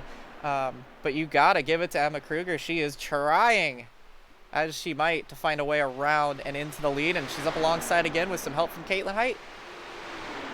As you mentioned earlier, the patience wearing thin on some of these drivers, and I was going to mention as she cuts across the gearbox onto the outside of turn 1 into turn 2, getting once again on that, looking for the inside nose, but once again, James Pierce closing the door on the inside as they head into turn. Oh, we got trouble. It's Carmen Hardy in the wall. Carmen's gone round. She was up in 4th position. Who is that with her? It looks like Lilac Zier wasn't involved. I think she was just avoiding the crash. She will do so. Does Carmen have wheel damage? She does. So your winner from Chicagoland gonna be done for the day early here, it looks like, after a collision. She was just running in 4th where I was about to cut to her. It looks like she is going to be done for the day. I wonder if she took anybody with her. Let's see if we can't have a look and see what happened to Carmen. Yeah, as we take a look at the replay here, we're going to enter turn 3 here. Code. Oh, netcode! That's absolutely disgusting. That is disheartening. Of course, that is absolutely tremendously disheartening. And I want to make it clear that had nothing to do with the Agent Ink machine. I think it was of Overton. That had absolutely nothing to do with him. That was not what was disgusting. What was disgusting was the fact that there was a whole car width between them when that incident happened. Incredibly unfortunate for Carmen. And I don't think the Agent Ink machine will have any damage on it. We see some drivers coming into the pit lane: Overton, Height, Hayward, Kerman, Zier, Franchicha, Hernandez, Roberts, obviously Hardy, McBride, Reedy, among others. That is just, you hate to see that. A great job by everybody to avoid that, though. Oh, but that just breaks your heart. But one thing that does not break our hearts, but instead mends it. Thank you, everybody, for getting Aero Broadcast Network to 300 followers. We appreciate you all very much for coming on board with us and taking a peek at what we've got going on in terms of iRacing. And it seems like we might have had another incident during the pace laps. Potentially, it might have been iRacing doing some weird... Yeah, it looks like it's just been it just seems like some stop and start checkup here. It claims that, oh no, Kaylin's ooh. I'm not sure if there was contact with Merchant or not there, but it looks like there was some confusion there trying to catch the pace car. But let's ride on board with Lilac Zir here very quickly because she had some pretty good avoidance. We saw her coming to a stop. This is all going to pop off in front of her. Great job by the whole field, honestly, and a great job by Carmen to keep that car up on the wall. You see everybody able to get low and out of the way. And then she starts to roll down. Lilac comes to a stop, lets the track clear, finds a way around, and that is somehow a car from the middle of the pack in position number 4 when the crash happened, crashing in front of the whole field and causing a 1-car crash. So really unfortunate for Carmen. I think she's probably going to be done for the day, and currently not in the interview queue, so I don't imagine that that she's going to talk either that or she's trying to get that car put back together. But with the way that right front wheel looked, it looks like it's probably all she wrote, which is, again, unfortunate because there was nothing anybody did wrong. The Iris and Gods just decided it wasn't her day today, and that's a shame too because she had made up so many positions off the start. Started in 15th and got all the way up to 5th. So unfortunately, that is the law of alchemy. To gain something, you must lose something. Aero Broadcast Network gains gains 300 300 followers, and it loses its head honcho in the Champ Car race here at Dover. And a little insult to injury. We do have confirmation now. Car 96 is officially withdrawn and out of the race. So, yes, a huge thank you to everybody getting us to 300 followers. It is a huge number to hit. It is an awesome one to hit. Of course, we had sign on with a subscription renewal as well today. So thank you all so much for your support. I know Strix and I only play a small portion to what Carmen has done, and Kevin as well in the booth, but it's an honor to be a big part of this and to help let her have some time to run a race of her own. But unfortunately, she's out early tonight, P20 for car number 96. But hey, at least she's got that 300 follower count to sit with and see if maybe and not we only can't, that, see if we not maybe only can't have a word with her later. And not only that, but we've also got, you know, a win under her belt at Chicagoland. So, you know, you take them as you get them. You know, you win some, you lose some. You do, and right now, James Pierce would like to win some. This is going to be an interesting opportunity for Emma Kruger because they're going to be coming up through the gears again, as it will be for Constantino and James Wright. They're going to be getting back up through the gears again here. This is probably the best chance to swipe and try to take a win. Look at Pierce diving way low there early. I'm not sure what's happened. That's going to offer Kruger a chance to the outside as they try to get up through the gears. I'm not sure if that was trying to be a little sneaky or a mistake, but side by side for the lead. We're back underway here at Dover. That might have been a bit of a strategic move. Oh, getting side pod to side pod. Very dangerous in this situation, especially after we've seen a netcode incident already. Nose to gearbox going into turn 1. Coming out of turn 2, and it looks like that strategy did pay off. James Pierce diving to the inside to try and keep that inside line. That seems to be the advantageous line around the track, and currently controlling the lead. And you can see Emma Kruger trying to dive through the inside, trying to make that pass work on the inside, but James ain't having it. Yeah, and if you're Emma, you know, this is what you have to do to try to get up there. James Pierce needs to put that car on the bottom and not move from it. And if you're Emma, you need to get up there and you got to push him around. You got to try and make him think you're going to go one way and then go another. You got to try to do something to get him off of that bottom lane because he's not going to give it up easily. But she's trying to make that crossover move, that big dive to the bottom, and I have a small feeling we might lose some front wings tonight based off of that. You have to get close. You have to try and scare him. But these are two of the most ruthless drivers in the field, and it's no surprise they've had contact with one another. Neither of them tend to, when the options are back out or hit them, they tend to go for the gaps that are closing. So we'll see if it stays clean tonight, but so far it is advantage James Pierce with some crafty little strategies there at the start of the restart of the race, but Kruger is not going to give it up. Look at this, right on the back of the tire. They're going to slide to the outside and have a go at it still. You have to get that close to try and make those advantages work. Constantino and Height just sitting in the back, watching this unfold in front of them. Eric Navarani up 11 spots now, sitting in 5th place. You see Lee Overton starting to fall back a bit. Of course, some of these drivers pit. They took some fuel, some of them, and tires, of course, and some of them still on track. So from the initial start, we'll see what that does, if it has any real effect. And right now, we're only one caution in, and we're already nearing 10 laps away from the 1/3 mark. So, oh, we got trouble there. That looked like one of the Agent 8 cars sideways, gets turned down the back. It's going to be, or no, that was Height. That was Caitlin Height in the wall.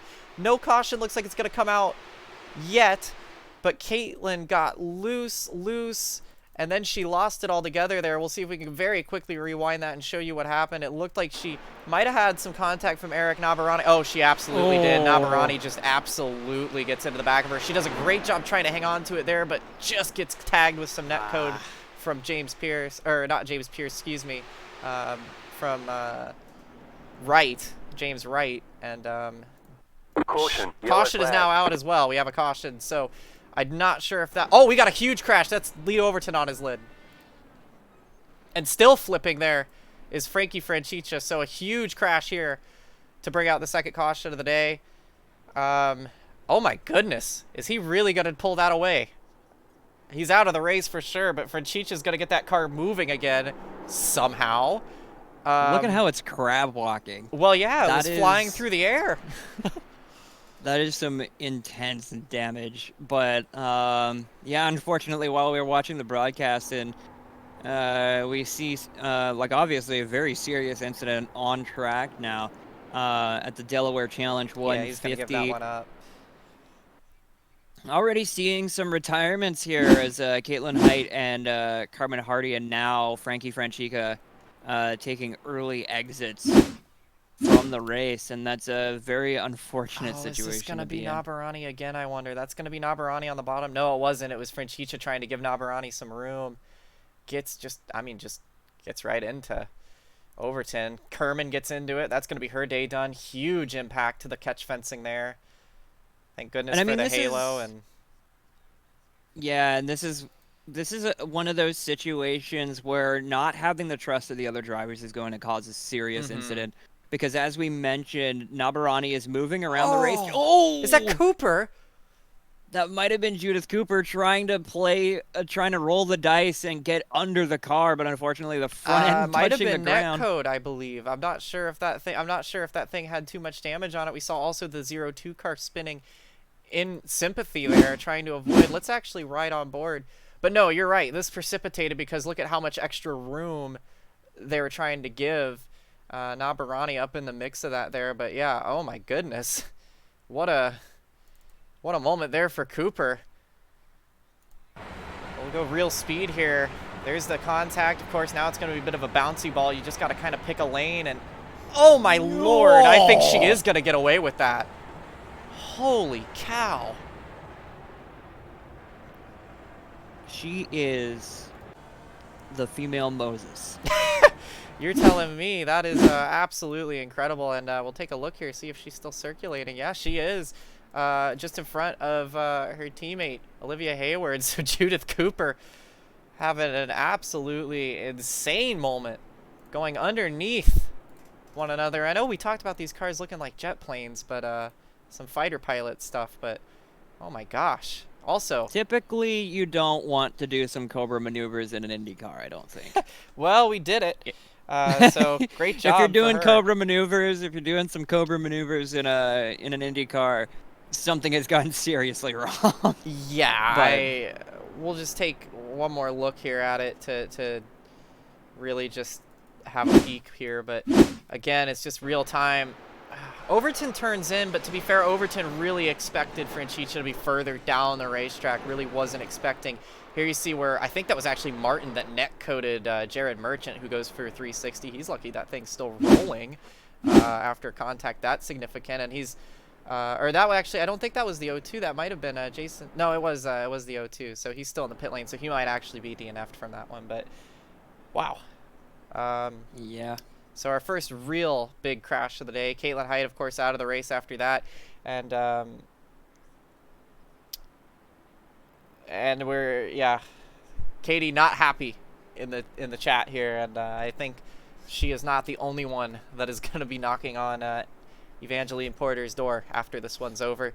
Of course, our race director of competition, she's the one who hands down the penalties and hands out the suspensions and probations and tries to get everybody to play nice. Another thing to note, though, through this, Pierce Kruger, they both pit. Seema Roosti, I believe, stayed out, as did Alex Martin, because I believe they may have pit earlier. They're the leaders now, so things have changed a little bit. We'll see what happens now that there is a bit of a shuffle. It's not going to be a flag-to-flag race if James Pierce wins tonight now. And we're still circulating behind the pace car, but it looks like we're about to go green this time, and we've lost a handful of cars now. We're down to about 15, or 14, actually. 14 in the grid, but you did say there was a little bit of change in the grid with James Pierce falling down to 3rd, but Jason Cimarusti, a huge change in the grid position, currently in 1st place, 17 positions ahead of where he started, and now he's going to be controlling the start of this green flag run here at lap 45 of 150, a huge jump off the rest of the field as we go racing once again, heading into turn 1 at Dover. Yeah, that's what Seema Roosti wanted, and Martin not even really fighting here for the bottom. That's interesting to me. I thought Martin for sure would want to get down there and try to defend that bottom lane. Kruger going to take advantage as well, so immediately the two that have been at the front, this is the opportunity as well for Kruger to try and get around Pierce while there's traffic in front again. We saw her try that with the lapped cars early. Going to try it again here. Seema Roosti, though, nothing but daylight right now, and if he holds that bottom, he could be in good position. Here comes Bren Roberts, too. Don't count him out. He's a feisty guy. He can get the race.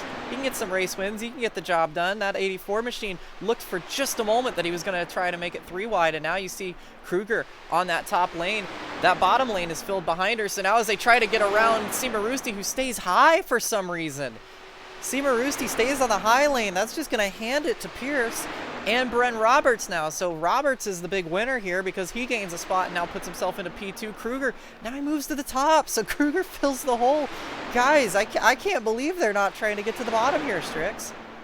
Well, it seems like Bren Roberts might have gotten a little bit tight in the middle corner, or might just not have gotten the turn in that he wanted and left the gap too wide, and all of a sudden the spotter comes on and says you're too wide now, you left the door open. And Emma Kruger has been very aggressive this entire race.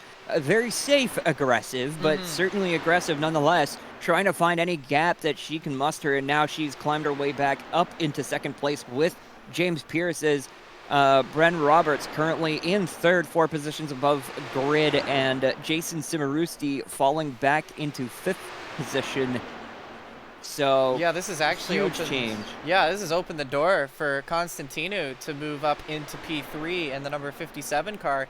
So put it Pierce, Kruger, Constantino, Seema Roosti, and Robert slot 4th and 5th, and Alex Martin, who started 2nd on that restart, going to hang back in 6th. I can understand why Bren Roberts gave up the bottom, because it might not have been by choice, but I don't know. If I'm Jason Seema Roosti and I'm leading, I'm going to hold the bottom and make them all go around me the hard way. James Pierce looked like he was at a yard sale there. He just picked up the bottom and everybody let him have it. So him and Kruger both, they are right back where they were. They really could have made that difficult on our leaders, and we could have seen if anybody can make a move around the outside effectively, but just not the case here, and now they're back 1, 2, 3. So yeah, it could have also been an attempt at some kind of strategy, trying to get Emma to hang around the outside to try and get around James Pierce as well, or to keep them fighting so that the gap could close. But at a track like Dover, where you're flat out the entire lap, that kind of thing didn't pay off, and we saw that with James Cimarusti as we look on board, or as we take a look as Eric Nabarani currently down on the inside here. The with, pack has split. Yeah. And he is the cork in the bottle, I believe. I wouldn't doubt it, because we have seen that car wobble around quite a lot, and there's probably a lot of drivers, like we mentioned, not really willing to trust Navarani to get close and be able to make an overtake, as we do see Lilac Zier trying to make a pass on the outside, and it's going to work. Yeah, that is Zier the first clears. pass we've seen today on the outside that actually managed to work, and it's Lilac Zier who takes that position and gets into P9 as James Wright tries to have another go at it. And he's going to get that done as well. Eric Navarani's struggling here. Yeah, I find this almost like he has not turned the fuel map back or something, because look, they are running away from him at this point. And look at the track map here. I pulled it up. Look at this. They're already about a quarter of a lap behind because Navarani was the cork in the bottle and nobody felt confident enough to try to pass him. So I imagine we'll see Zier try to pull away here, but they've already lost the draft. So without another caution, they could very well be in trouble. And for Prismatic's home race, the two Prismatic drivers, of course, Zier, not officially a Prismatic driver, but affiliated, but Prismatic's home here in Dover, Delaware, 12th and 13th, stuck behind Nabarani right now. Now, that could be by design for safety reasons, but they don't want to be stuck behind Nabarani, I'm sure. I think that's a name that just about everybody in the pit wall has said, hey, 2 for 2 there. Seems like it as we take a look once again at the front of the pack. Emma Kruger and James Pierce, no change here. Chris Constantino getting a little bit of the apron on the entry into turn number 1. Not going to be a huge factor here as Emma Kruger once again going too wide, trying to make the outside work. We did see the outside work before, but on a car that was much slower than the rest of the pack. And Emma Kruger has been trying to get this move done all race. She tries to dive down, but Chris Constantino is there on the inside. We might see Emma Kruger dive down just a little bit, but Constantino gets off the throttle and lets Emma Kruger back in to second position. Nose to gearbox. 1, 2, 3. And we are still racing. We're still green. 63 miles of this race completed. And just a little under halfway there. A little under half to go. And I gotta tell you, when it's been green, it's been fun. Yeah, it has been pretty fun. I think a lot of these drivers, though, it's worth noting, we've seen how hard it is to overtake, and really the only real overtake on the outside lane was Lilac Zier, as we mentioned, on Nabarani, who was significantly slower for whatever reason. So I find it interesting here. I think, honestly, it may be entertaining to look at from the booth as they negotiate the lapped car of, I think that was the 02 machine, a Jared Merchant. I think once these drivers get out of the cars, looking at how hard it is to pass, I think it's going to be nothing but criticisms. And that is something we did fear with how dominant this inside lane seems. But I think if, I'll tell you what, if Kruger gets to the lead, I feel like that she's going to win this race because I do not think she's going to give that up for anything. If anybody gets in front of Pierce, they're not giving that up.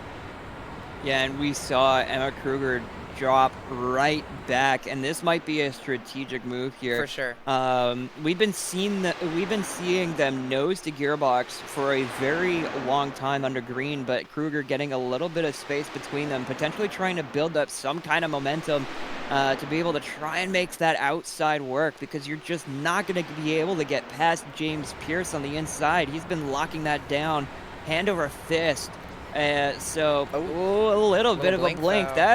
That's not going to inspire confidence as Emma Kruger starting to catch up now. It's actually going to help inside. Kruger a little bit because it's going to affect the momentum a little bit. It's going to affect that dynamic just a touch. And you see, yeah, you're absolutely right, though, Strix. She pulled back, tried to get some momentum to carry a little bit more overspeed onto James Pierce. What she's trying to do, what she needs to do effectively is what she's been trying to do is get that late apex and scoop underneath Pierce and get a nose in there before he can block it and force Pierce to say either you give me the bottom or we're both gonna wreck.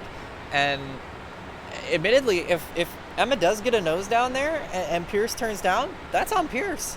So you can tell she's thinking about it too, constantly taking a peek onto the inside of James Pierce. Well, the unique situation here too, sorry to cut you off, but the other unique situation is with Pierce blinking like this, do you just keep the foot down? What happens then if he pops back into existence? You know, there's a lot of unique situations when a car is blinking like this, and you know, if you get impatient, if we get towards the end of the race, you're not going to lift with 10 to go. There's a very big possibility we might see these cars inside of each other at some point tonight. And you see Pierce moving the lanes around a little bit to try and break the draft, but I don't know if that's quite the play, but we'll see. It is going to be risky because I don't think Emma Kruger is the type of driver to give up like that, to just let off the throttle and let James Pierce onto the inside. And you can see James Pierce once again hugging that inside line, not having the kind of gap that one would be comfortable with Emma Kruger filling those rear view mirrors as we nearly approach 75 laps. We're on mile 74, heading on to mile 75 of this 150-mile race. Still a lot of racing to go, especially if we continue with the cautions as we've been seeing them. James Pierce, yeah, it seems as though he's going outside, inside kind of to break up the draft, and not really going to be doing much, though, because Emma Kruger is still building up this pace, still building up that speed behind. I think he's also trying to save a little bit of tire, too, to get some steering angle out of it. When he arcs it in like that, it burns a little bit less of that right front. It looks like Alex Martin has come into the pit lane, so I'm not sure whether this is scheduled or not, but Alex Martin has boxed. So we'll see what happens there. Also, just a quick update on the Nabarani saga. It looks like most of that second pack has cleared and disposed and completely left Eric Nabarani. It now is a bit of a prismatic tango here. You've got Zier Cooper, Hayward, and I believe that Zach McBride also in the mix as well. Nabarani even further back there with Angel Hernandez. They are almost a half a lap down now. So that has effectively destroyed chances here as Seema Rusti now comes in the pit lane. So I think this is a scheduled pit stop for some of those drivers that stayed out earlier, because Martin and Seema Rusti both stayed out under the yellow. Yeah, they're going to be taking a bit of a chance, a roll of the dice to see when that yellow comes out. Right now, the packs are spread out fairly wide, but these packs, despite the packs themselves being spread out within the packs, we're seeing a lot of very tight racing. And as I say that, James Pierce and Emma Kruger are having a bit of a distance between each other. As we go on board, Jason Cimarusti, a 35-mile-an-hour pit lane speed limit. That is cripplingly slow. Yeah, it feels compared like to the race pace here of 190 miles an hour through the corner. That has got to be painful, but heading out on track with new tires and more fuel. And what's critical there, while we were on board, it is so slippery. We talked about it at the top of the show. We saw people spinning out on that apron. They had to be careful not to overdo it and spin in front of the pack. God forbid what happens there, is it's starting to heat up once again between Pierce and Kruger. But great job by both of them, Seema Rusti and Martin, to get back on the racetrack cleanly. And what's different now is they're in the danger zone. If we don't have a green flag pit stop, they are effectively very far behind. They're over a lap down now because of that pit stop. Because in part, first of all, you did mention 35-mile-an-hour pit lane speed. Absolutely crippling, but also look how long the pit lane is. About half the racetrack is the pit lane. So a lot of consequences there, as it looks like Kruger might have just got a wing plate on the inside of James Pierce, but it's not quite enough for car number 70. She is trying and trying and trying, and boy, she is not giving it up, but just can't quite find a way around the 23 here. The package just not looking to favor at the moment. Yeah, James Pierce doing a good job covering that inside, because that is the favored line around this track right now. And that is going to be burning up everybody's tires. Emma Kruger trying to dive on that inside, touching the apron a couple times, scrubbing the outside of the wheel on that apron. That's not going to be healthy for the tires, but James Pierce not getting the ideal line that he would want to save his tires either. So this is burning up everybody's tires, while at least in the first two positions, ooh, she takes a big chunk of apron and loses a lot of gap. But this might be beneficial, because Emma Kruger will be able to build up a lot more pace through the corner in the slipstream. Going to be looking on the inside, another tap of the apron. A bit too. I think she might be trying to save a little bit of fuel as well. You notice she has been, of course she has to check up to not run into the back of Pierce, because you don't want to just jump out of lane, but a lot of opportunities here. I wonder if Pierce might be, ooh, Pierce is pitting. So Pierce comes in. This is going to be critical that he gets in and out cleanly and into the pit lane. Oh, a little wobble, but he does get in, and I think that might have been Nabarani that came in just ahead as well. So Pierce is in the pit lane. Cooper is in the pit lane. Nabarani in the pit lane. So this is a green flag cycle. See Cooper a little bit further back there. So it's going to hand the lead to Emma Kruger. Now this is where it gets interesting, because Kruger can gain time in this pack because, you know, they're going to be going a fair bit faster, of course. And we'll have the opportunity to take a little less fuel. James Pierce now just now getting into his pit box. And it looks like, I think Kruger has just come down into the pit lane. So will that extra lap in the pack? Oh, she does. Oh, she's very lucky there to not hit the wall. You can tell they're really pushing it. I wonder if that extra lap in the pack is going to give her enough speed to get the advantage on Pierce, who is now going to be joining an empty track and have no drafting partner, no help. Yeah, that'll be interesting to see as well. And Emma Kruger nearly binning it. Once again, you can see that long cruise into the pit box, but nearly binning it and completely ruining her chances. But managing to maintain control even while the rubber loses grip. This will be big because Pierce is coming out of turn 4 now, so it's up to Emma to get up to speed without spinning that car around. Pierce is coming into turn 1. I think that will give her just a bit for a lead here. She pops out on track, so she nearly crashed it, but she's hung on, and she's got herself the lead on pit cycle.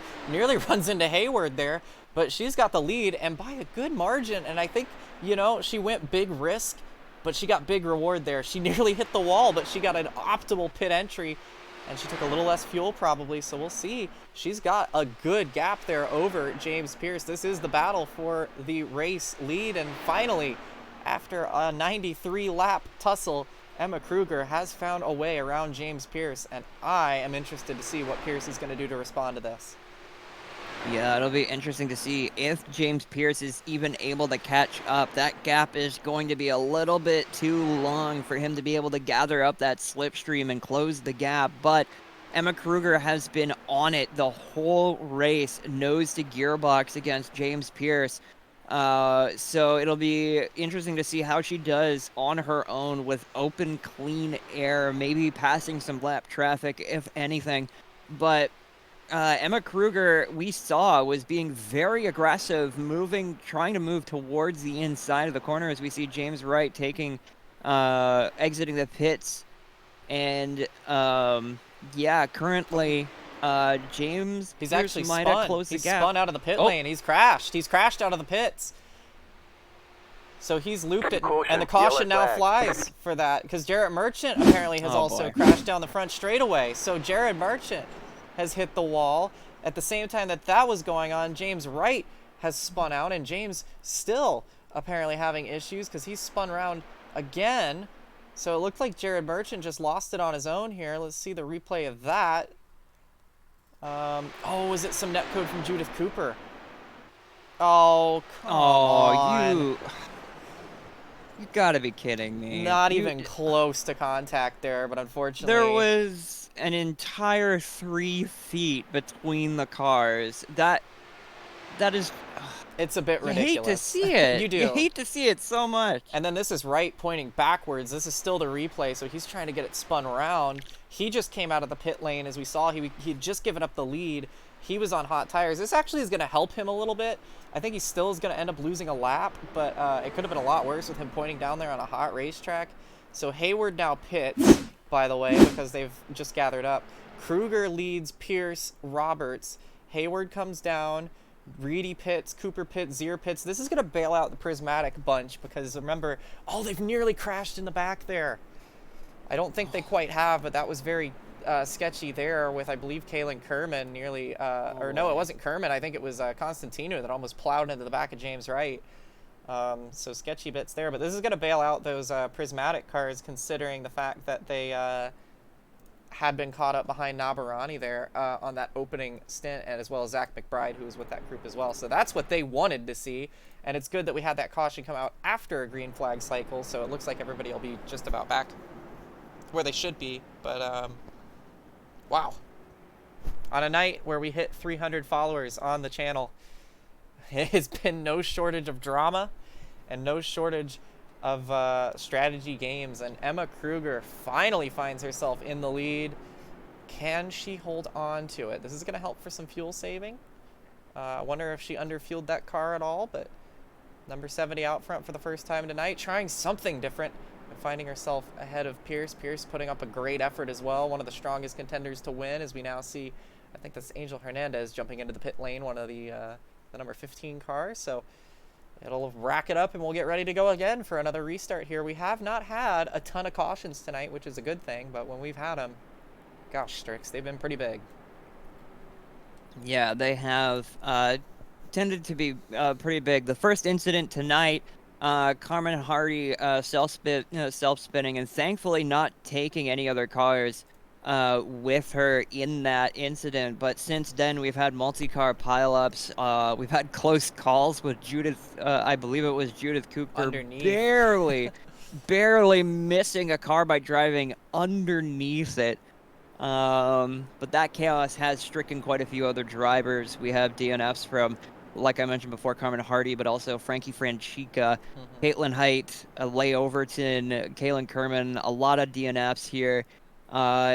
You hate to see it, but that is the nature of Dover, and specifically, like, in general, racing as a whole. This is some sketchy stuff to be doing, and unfortunately, you win some, you lose some, but Emma Kruger currently winning out as she heads toward the start-finish line. Yeah, really bold on those green flag pit stops, nearly threw it all away, but it ended up working out just enough for her perfectly.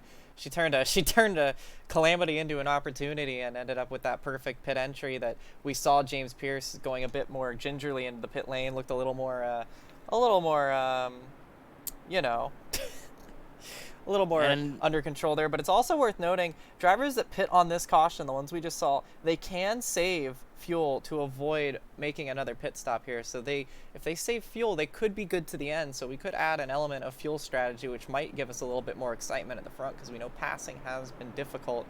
But we do know that Kruger and Pierce have been racing each other oh so difficult, oh so hard, and there's only been a couple inches between them. And with how much trouble we've had with netcode today, I'm surprised they haven't made contact yet. And that's the thing too, you have to weigh that into your pit strategy as well. There is a potential for another caution. Do you want to be able to stay out and go for more, or is that something you want to bank on, that green flag racing from now until the end of the race? We've just had a crash on the back. Oh, you're kidding. Nabarani, Hayward, Martin, what on earth? Nabarani down the back straightaway. The caution's just been extended. What's happened here? Oh, they've all just backed into each other. You're joking. Oh no. McBride as well. But the pace lap is so slow. How on earth? It was just a big Constantina effect here. You see them all catching the back of the field here. They're all catching to the back of the pace car, and Wright was a little too slow. Kerman, I think, is the one who was on the binders. And oh no. What on earth are we doing, lads? Sorry, I apologize. It wasn't Kerman, it was Constantino. The car's somewhat similar there, but that's just wiped out.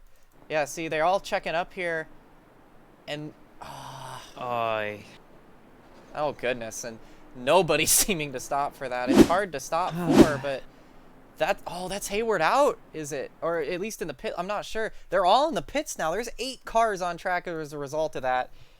That is, oh no. That wasn't very, not very wise with love. We're about to go green here, though. The thing is about it, this pit speed being, or this pace speed being so slow, you would assume that drivers as narrow as this track is, you'd have space. Yeah. But we are going to go back green flag racing with the cars that we do have left. With cars on track, Emma Kruger, for the first time, going to be leading this race out in front. Green flag racing, controlling the start and getting a good gap on James Pierce. But we've seen these two drivers before. Emma Kruger has a lot of pace, but James Pierce, before we had this yellow flag, was able to catch up. And it's going to take no time at all before we see the top 2 drivers getting nose to gearboxes. We see a huge gap forming behind number 1 and 2 drivers. Yeah, it's been pretty clear since the drop of the hat today who was going to be the ones to fight for the win. And it looked out of the gate from qualifying all the way in. It was going to be Kruger and Pierce. Of course, Roberts has been there. He's been throwing his hat in the ring a little bit. We saw some of the Agent 8 cars putting in their hat as well, but now they're both pretty well out of this one. It looks more and more like it's going to be a surprise podium for somebody, but these two, provided they don't wipe each other out, look like they're... Oh, we got one in the wall in the back. Was that Cooper that tagged the wall? She keeps it pointed in the right direction. Not sure if she's had some contact there, but Cooper is now slowing as well, so her good day may be coming to an end after she had just pushed herself around the top 5. Oh no, so issues for Cooper, and now she's in she's gone to the pit lane, so she is done for the night as well. So that is super, super unfortunate. I feel like that might have been net code. Not sure if we could have a look at it with everything on the track. We'll have to just get word from her. Very unfortunate there. I saw them all wiggling around. I'm not sure what the precipitation was, but Kruger and Pierce still out front right now as we lose yet another car, and we're down to 6. And I've been noticing as we look on to the battle for first place here between Emma Kruger and James Pierce, along with the pack behind going too wide, Emma Kruger has been doing the exact same thing that James Pierce has been doing, hugging that inside line, not letting James Pierce, not letting that following car get the gap.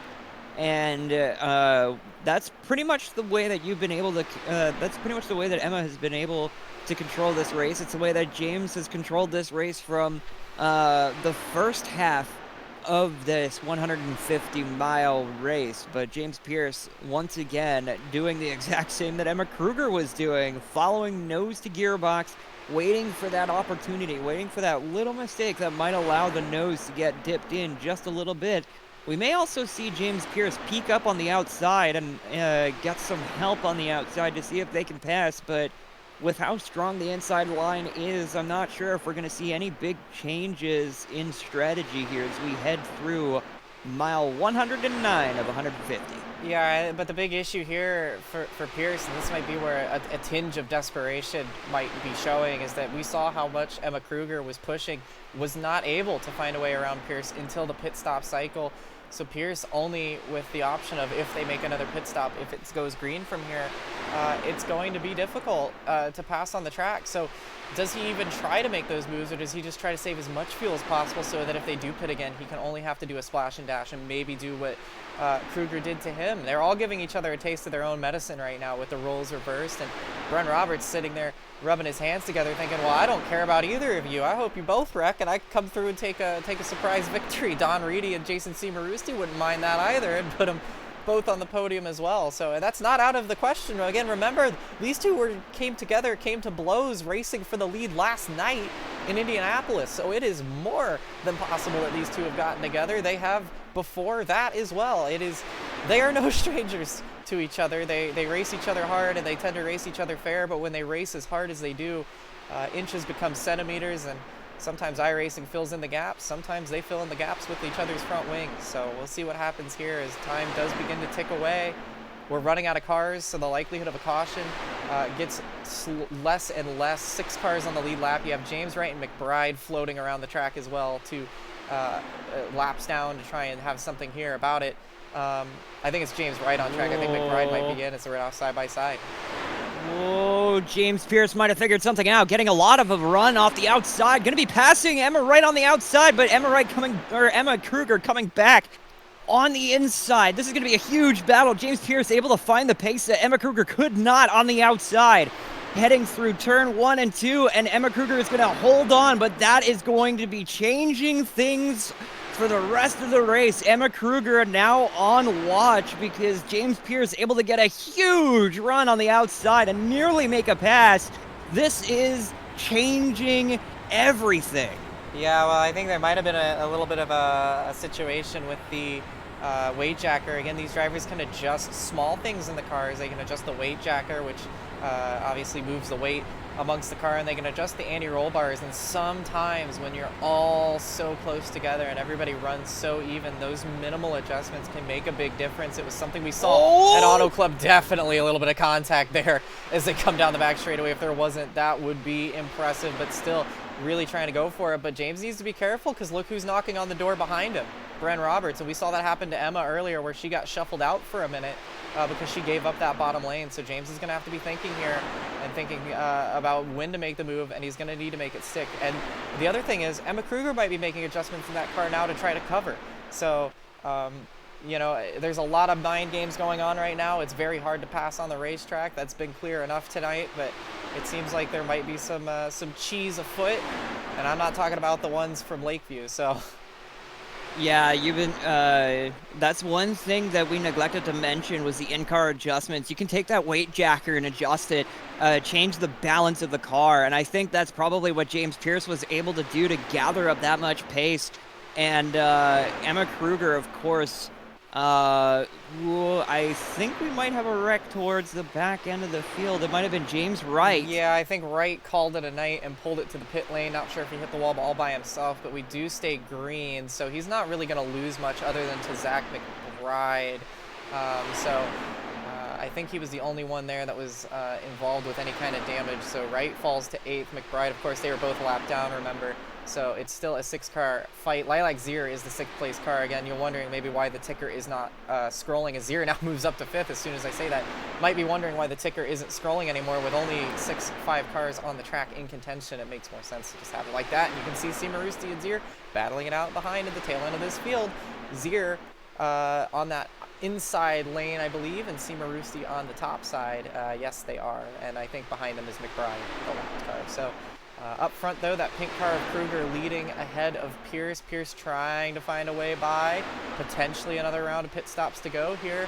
It looks like Olivia Hayward has got back on track after being involved in that accordion caution crash. So she's going to be trying to get some positions and try and get a decent finish for Prismatic's home race. She is Lilac Zier actually carrying the flag right now, but not running under that banner. And then side by side, yet again, can Pierce get it done? Not this time. James Pierce has been showing a lot of pace on that outside, being able to get the side draft just enough to be able to slow Emma Kruger down just a smidge to try and maintain that side-by-side action just a little bit longer than Emma Kruger was able to, but that is a very significant risk to run, getting that close to the other driver, because we've seen earlier this broadcast, earlier this race, a lot of netcode shenanigans. You get as close as you dare, but that little bit of ping, that little bit of latency between the both drivers could cause the end of both drivers' races, despite having controlled this race from start to finish. We now have 24 miles left in the race, less than a few minutes to go with sub 20 second lap times. James Pierce looking once again on the outside, going to stay on the inside. This is going to be coming down to the wire as James Pierce is trying everything he can to get that run on the outside again. Yeah, and it's worth noting, you saw that car moving in the pit lane. Jason Simarusti has boxed, has refueled, and is now back on the racetrack, so he is good to go to the end. You also have to remember Lilac Zier, Don Reedy, I believe they made that pit stop under the last caution, which if they save enough fuel, should enable them to have a shot to win this race tonight. So that's also another factor here. Of course, Kruger and Pierce racing the bejesus out of each other. They really aren't giving themselves many opportunities to save fuel. So whether they think they have enough or we still have to see a pit stop from these two is yet to be known. Bren Roberts almost gets the nose of the 84 to the inside of Pierce, who blinks critically. And that's going to offer some things as well. So Simarusti all by himself in the pit lane, going to cause some issues for his race because he's not going to have that draft. He's about to go another lap down here, I believe. We also have, I think, Constantinu went back onto the track for a brief moment. Of course, mentioned Hayward's on track now as well. So there is more lap traffic, which could be beneficial to James Pierce in his hunt to try to get around Emma Kruger, as we now see a pass for position as Don Reedy goes around Bren Roberts. This is going to be interesting. Information coming in. We've got Kruger had pitted lap 89, Pierce lap 87, and Roberts 91. None of them can save enough, especially when they've been driving this hard. There's going to be another bout of green flag pit stops, because I don't think at this point we're going to see another yellow flag. I've been wrong before. Commentator's curse is very much a real thing. So some additional information. Lap 96, we had Don Reedy pit. Lap 98 was Lilac Zier. They can both save enough, but they have to be saving their fuel. And that seems to be what we've been seeing at the back of the pack, while Emma Kruger and James Pierce navigate lap traffic as Olivia Hayward trying to make some overtakes on the other DNF drivers to try and improve their position and gather up as many points as possible. But this is going to be very interesting. It's coming down to the wire. Emma Kruger and Pierce, as it stands, as well as Bren Roberts, going to be hoping for a yellow flag, but chances are with this few with without so many cars on the track, I don't know if they're going to get their wish. Yeah, it was a gamble, and it is worth noting that Zier and Reedy have not been very feisty in this stint. They have been saving their stuff. You saw how big of a gap Don Reedy had and still is keeping to James Pierce, so I believe he's running in a fuel mixture.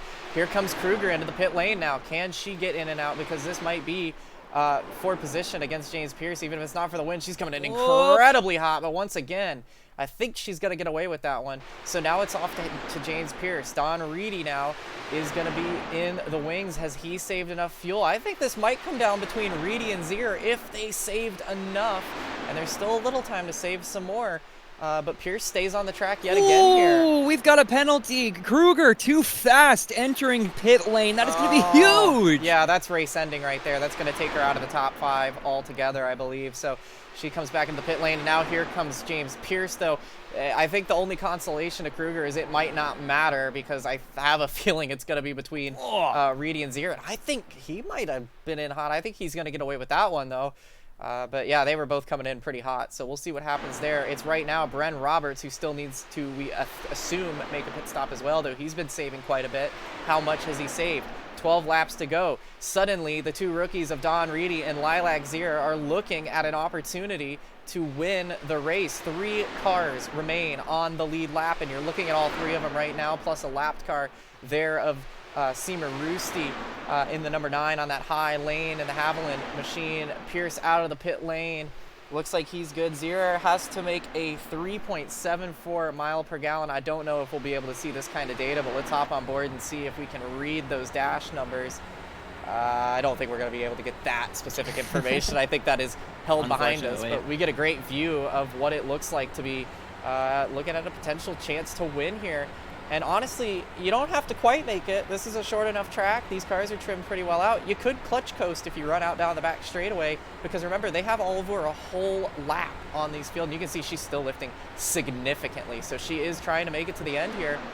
And Don Reedy as well. Does Bren Roberts, who has been saving in the back despite having pit quite a bit earlier, is there an opportunity for Roberts to have saved enough to hang on? I don't know. That would be an incredible feat if he's done so, but I think it's looking like it's going to be between Reedy and Zier on a topsy-turvy race where domination was the name between both Kruger and Pierce. It looks like neither of them are walking away with the trophy tonight. It doesn't look like it because that pit strategy was just unfortunately mistimed as we go into the final 7 laps of the race. And Roberts there in. it is. So Bren Roberts is in. Don Reedy and Lilac Zier into the top 2 positions. Don Reedy making up 16 positions, starting in 17th, and now finding themselves in first place, leading the pace of the race, was Lilac Zier gaining 8 into second position. These are huge numbers. We've also seen in top 5. Zach McBride currently being acting as lap traffic, but 14 positions ahead. In 6th place, Jason Cimarusti, 12 positions ahead. These are huge gains. And here's These are Pierce. huge underdog stories. Here's Pierce to unlap himself. You can see what it looks like when you're not saving fuel versus if you are. So Pierce unlaps himself. He's sitting 4th right now. Bren Roberts he's going to go up into 3rd here as Bren Roberts is about to be passed. Boy. 4 laps separating Don Reedy from a maiden victory here, if he could get it done from Middletown, Ohio. Remember, he was blinking in qualifying, couldn't even get his lap down. That's why he had a 60. He can't make it. He's in. It's Zier now. Can she hang on, or will this all fall back into Pierce's hands? You're kidding. You are kidding me. Lilac Zier gaining 9 positions, now in the lead. She is probably very good to the green. 3 laps to go. 3 miles. Can she make it the 3 miles a gallon? The 9 miles a gallon that she needs just over in order to get to the checkered flag in first position behind lap traffic. Going to be staying behind it to reduce the drag on the car and increase that mileage. I think you gotta go for it here. You can't come down pit lane. You need to try and make it in coast. You're coming to the white flag now. It's Zier, Reedy, Pierce.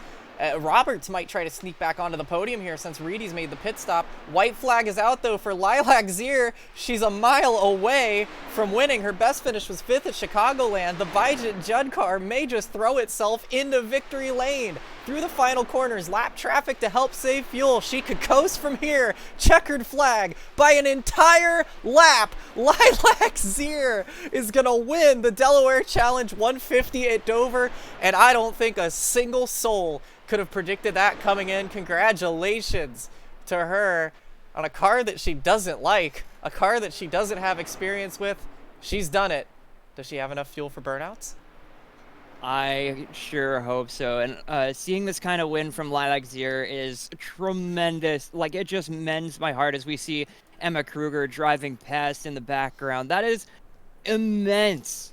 That is incredibly amazing. But, you know, you can't really forget to mention that the reason Lilac Zier was able to get into this position, finishing the race in first place, was because of some severe pit strategy miscalculations from the drivers ahead. But Lilac Zier keeping it all calm, cool, collected, and under control, and making the right decisions at the right times and benefiting in the long run. A huge benefit from just driving smart rather than driving hard, like we were seeing James Pearson, Emma Kruger, and coming out on top with the best finish in the series. First place, Lilac Zier, the Delaware 150. Yeah, honestly, and you know, this is no slouch either. This is Lilac Zier not winning on a fluke. This is Lilac Zier doing what she does best. She knew the strategy. She knew how she needed to win this. You know that she's not the most aggressive driver, but she is the wise old head.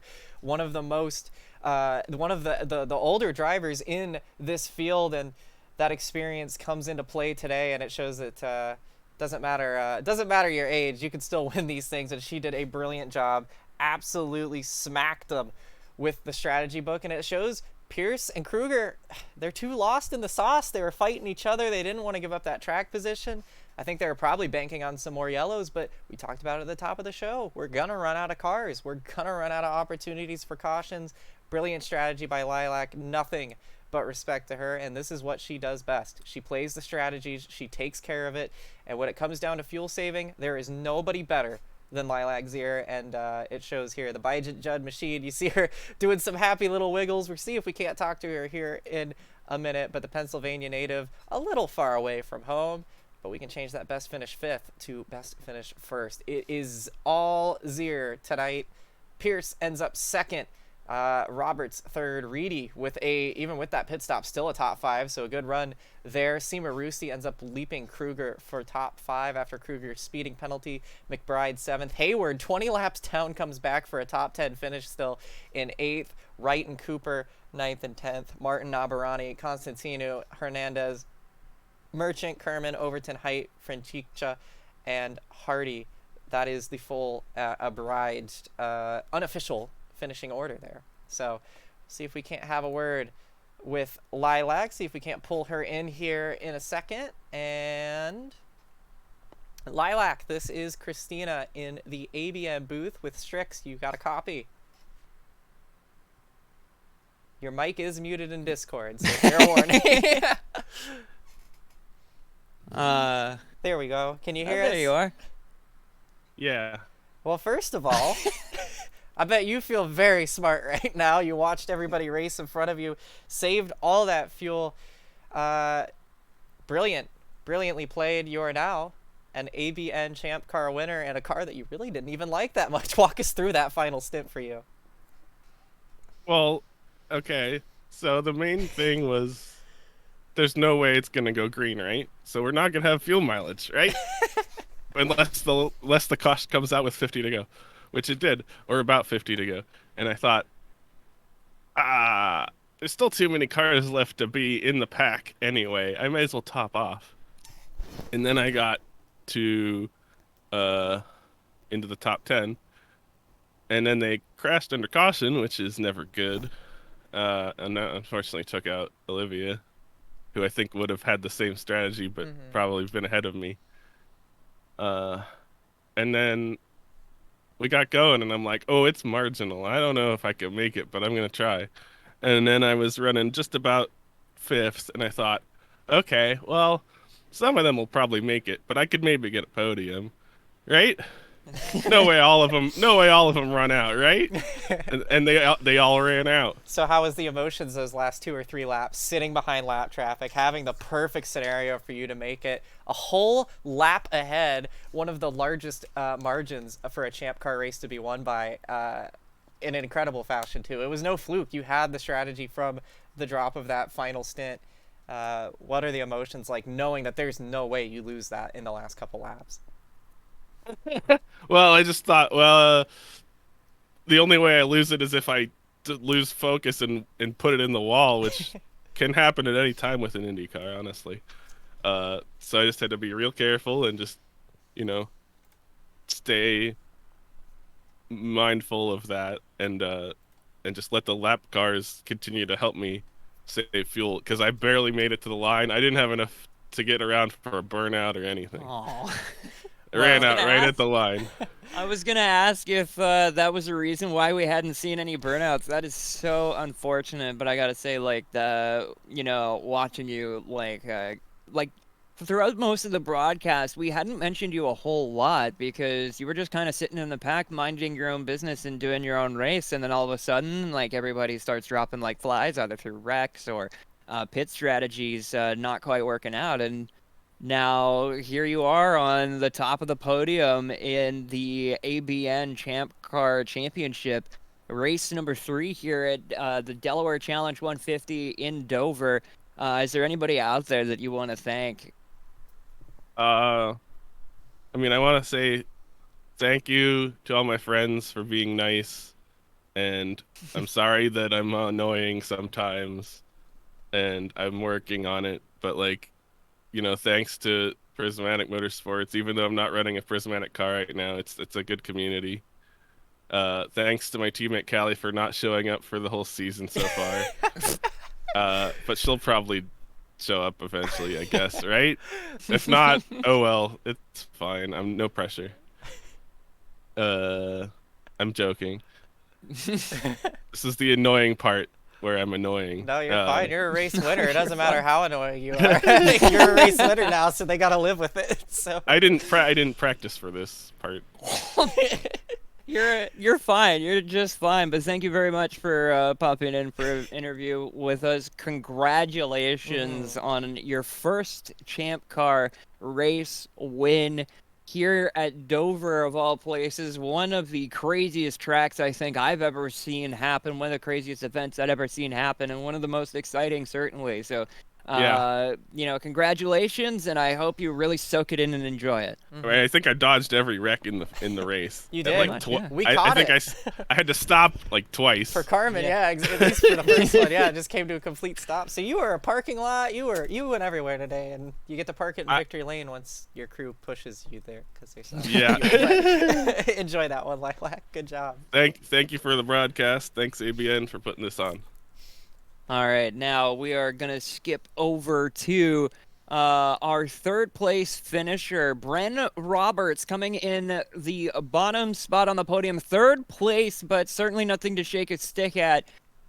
You had a pretty good race for most of it, sitting in the center of the pack for a little bit of it, and then coming towards the end of the race, you seem to be towards the top looking for a lead, and unfortunately, just a little bit short on fuel. Walk us through your final stint there, your calculations. Yeah, I was just chilling. I honestly, I didn't have a strategy. I just pitted when it ran out. I just was having fun up there in the pack with James and Emma. Didn't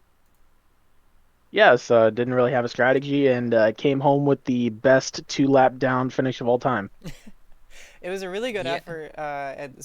You were running really with a shot. We thought, the gap would have been hard to make all of that fuel. Did it ever cross your mind to come down and top off, or did the track position just seem too important at the time? Were you banking on more cautions? What was the thought there? Well, I had really no clue what was going on.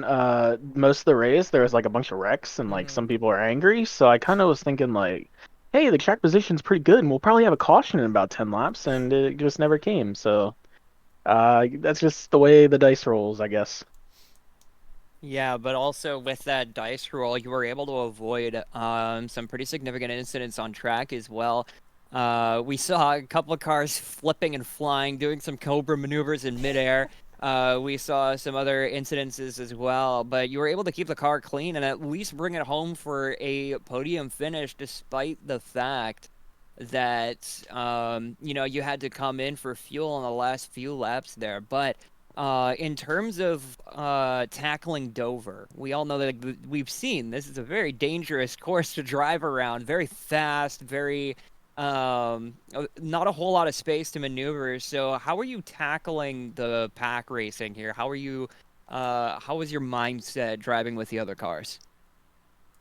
Well, I know, you can really only control your car. You can't control what iRacing does with netcode. You can't control what other people do. I probably shouldn't say this, but I didn't own the track until like 2 minutes before I joined the session, so I didn't do any practice or anything like that. So I just went in here. Just all you can do is control your car. That's the attitude I go into every plate style race or drafting type of race. So just try to hold on to it and end up the best you can. So, if I'm getting this right, our first and third place finishers of this race didn't practice. Nope. Seems to be the strat. It seems to be the strat, yeah. I think I bought the track like probably 30 seconds before I registered for the session. So maybe that's what I should do going forward if I don't own a track. Just not practice at all and just buy it. Don't tell Carmen that. I think Carmen is gonna definitely say no. Definitely practice. Well, it's worked out in the past in this race, so maybe I won't do that, but I'll have to consider it. Well, finishing on the go ahead. Yeah, well, congratulations on your top 3 spot here. Is there anybody you want to thank for getting you here and getting you in the chair and whatnot?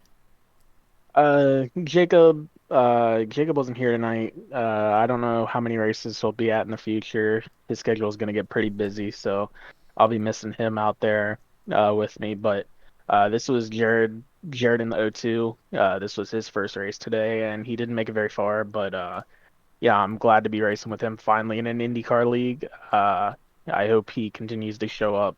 I know his schedule will free up to do some more events, so hopefully he'll be here in the future.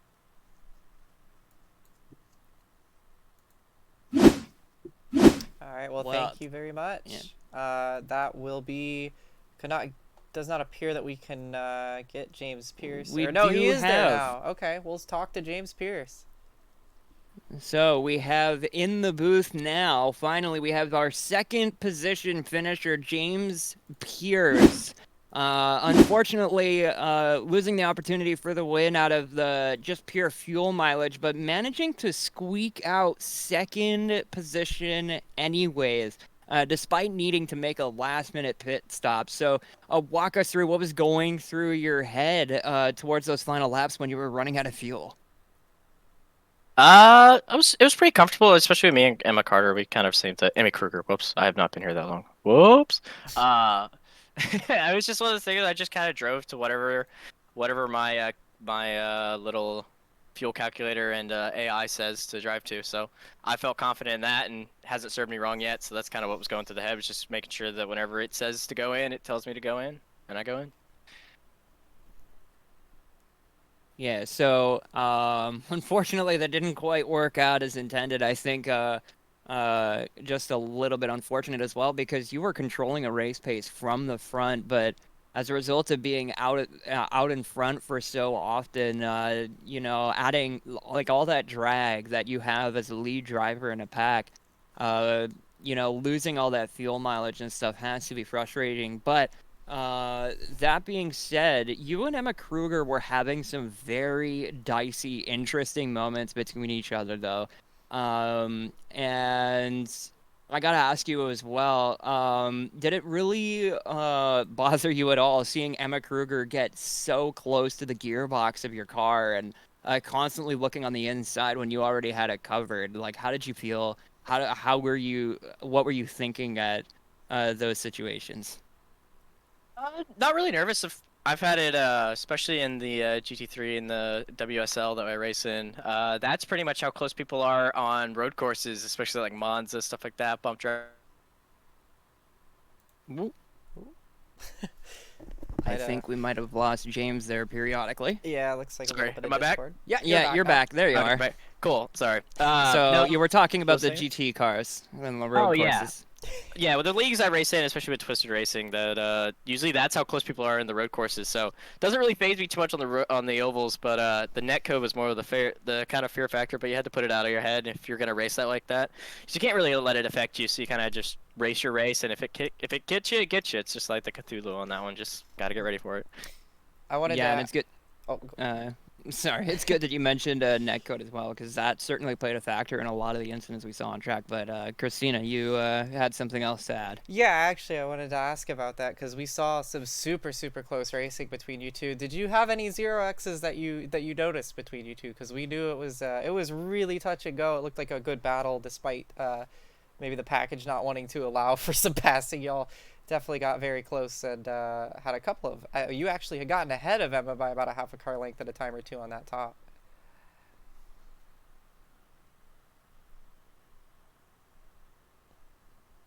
We lose the mic again, maybe. We might have. Where's the mic again? Yeah, you're Yep, back now. there you are. Oh my god! All right, I'm gonna sit up because every time I lean back, it does it. But no, it kind of during that last stint towards when I was fighting with her, it was more like trying to trick her into fuel mileage. You know, trying to get her to burn fuel map 1 and go a little bit harder because I was trying to pull back, at least get on her side pod, make her go full throttle the whole time. But no, we only had one contact where I got bumped down the back straight, but besides that it was all clean. But I had at least 10 0x's and I had 8x. I had 2 4x's, so don't know what iRacing was really thinking today, but mentally that was not a great thing to see on the top of your screen. But you know, whatever. None of us got in the wall. You know, I'm just happy to finish one of these. I'm not gonna cuss on stream for one of these dang things, because oh my Jesus, I have a horrible record on. Yeah, it's been a bit of a spotty history. Of course, you were one of the top contenders in the regular season as well, and I'm sure provided that you race in the regular season and the rest of this one, you're always going to be a contender in them, especially on the road courses. But P2, nothing to slouch at. Led, I think, the most laps, if not darn close to it. I'm pretty sure you did. So good effort, still P2. Anybody you want to thank for this one, getting back on the podium after a little bit of a break? You know, of course, thank my grandparents. I love them to death. They always kind of let me have some time with it. And sit up, boy. You broke up again. Again. 2 lakhs today. Thank my grandparents and thank my credit card for buying me this track 1 minute before I registered as well. It is the strat. Really, USAA. Well, I mean that's a strat every time I come into these races. It's, you know, come in and do it. You know, the 2-minute practice is great. You know, I loved it. And you know, to at least get, you know, a finish after 4 months of not racing is a good feeling. Well, congratulations to you, James Pierce, our 3rd place finisher. And as we were hearing throughout that interview, I think we might have a potential suspicion over why James Pierce was potentially blinking a little bit out on the race course. Yeah, but I gotta say, I gotta say though, you know, this race has been beyond expectations. I was expecting chaos. We got that, but in more than one form of just car carcasses like floating around the track. We saw a very surprising turn of events with Lilac Zier being the only car really who could make it to the end of the race from the final yellow flag, and you know, coming out on top with a great pit strategy. It's just. And on top of that as well, James Pierce and Bren Roberts, Don Reedy, those 3 drivers ending up all having to go into the pits as well and still coming out 2nd, 3rd, and 4th, respectively. Emma Kruger falling 4 positions down as the order from where she qualified in P2, falling down to P6. That is huge. That is a huge turn of events, especially towards the final 10 miles of this race. Yeah, it definitely had its fair share. Of course, Lilac Zier coming out of seemingly nowhere to win that race, and one that I think she's going to be feeling very proud of, having felt when you win races like that on the strategy, it's always the best feeling in the world to just be like, yeah, I knew what I was going to do. I knew that would happen. But no, great effort from her. Great effort from Pierce, who had the outright pace along with Kruger, and it was definitely something. to watch. Didn't have as many cautions as I think we were expecting, but we still ended up with about as few cars finishing as I think we thought. And you know, obviously we tried to bring up the full results there. We're going to have to use the tower. That is the full finishing order unofficially. Of course, I know that Angel is going to have a busy night and day sorting through all this. These are subject to change, potentially, depending on the severity of penalties and the degree of penalties that get laid down. But I think one thing is for sure, Lilac Zier, James Pierce, Bren Roberts, that will be your podium, and great effort from all three of them. And Strix, I got to say, I thought we'd still be behind a pace car at this point. We're done a little earlier than I think we thought. It was a great night tonight. And what are your final thoughts? Man, what we saw, Chrissy, was 2.5 hours of pure, unadulterated action. I mean, we saw cars getting nose to tail. We saw cars nearly touching side pods. We saw cars actually touch side pods.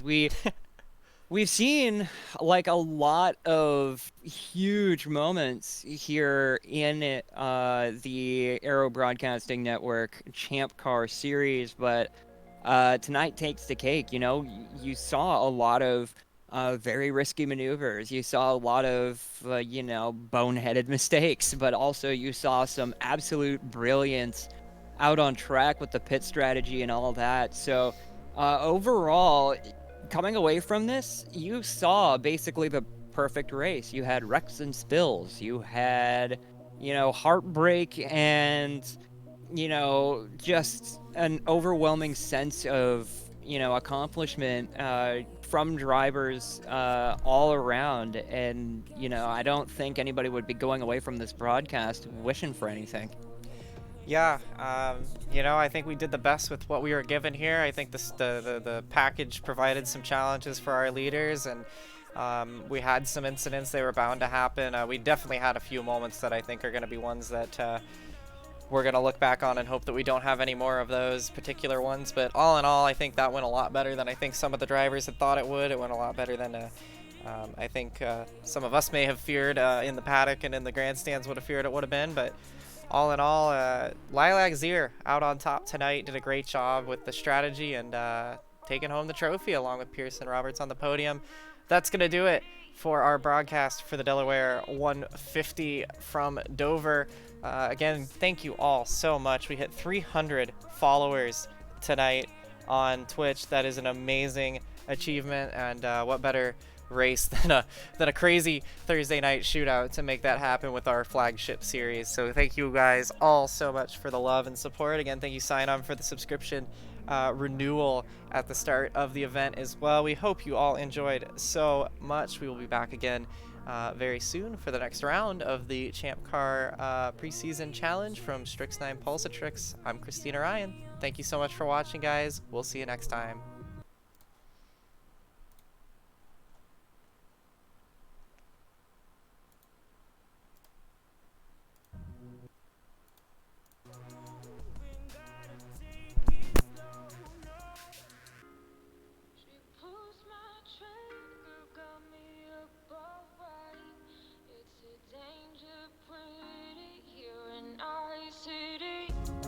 She pulls my trigger, got me up alright. It's a danger pretty here in Night City.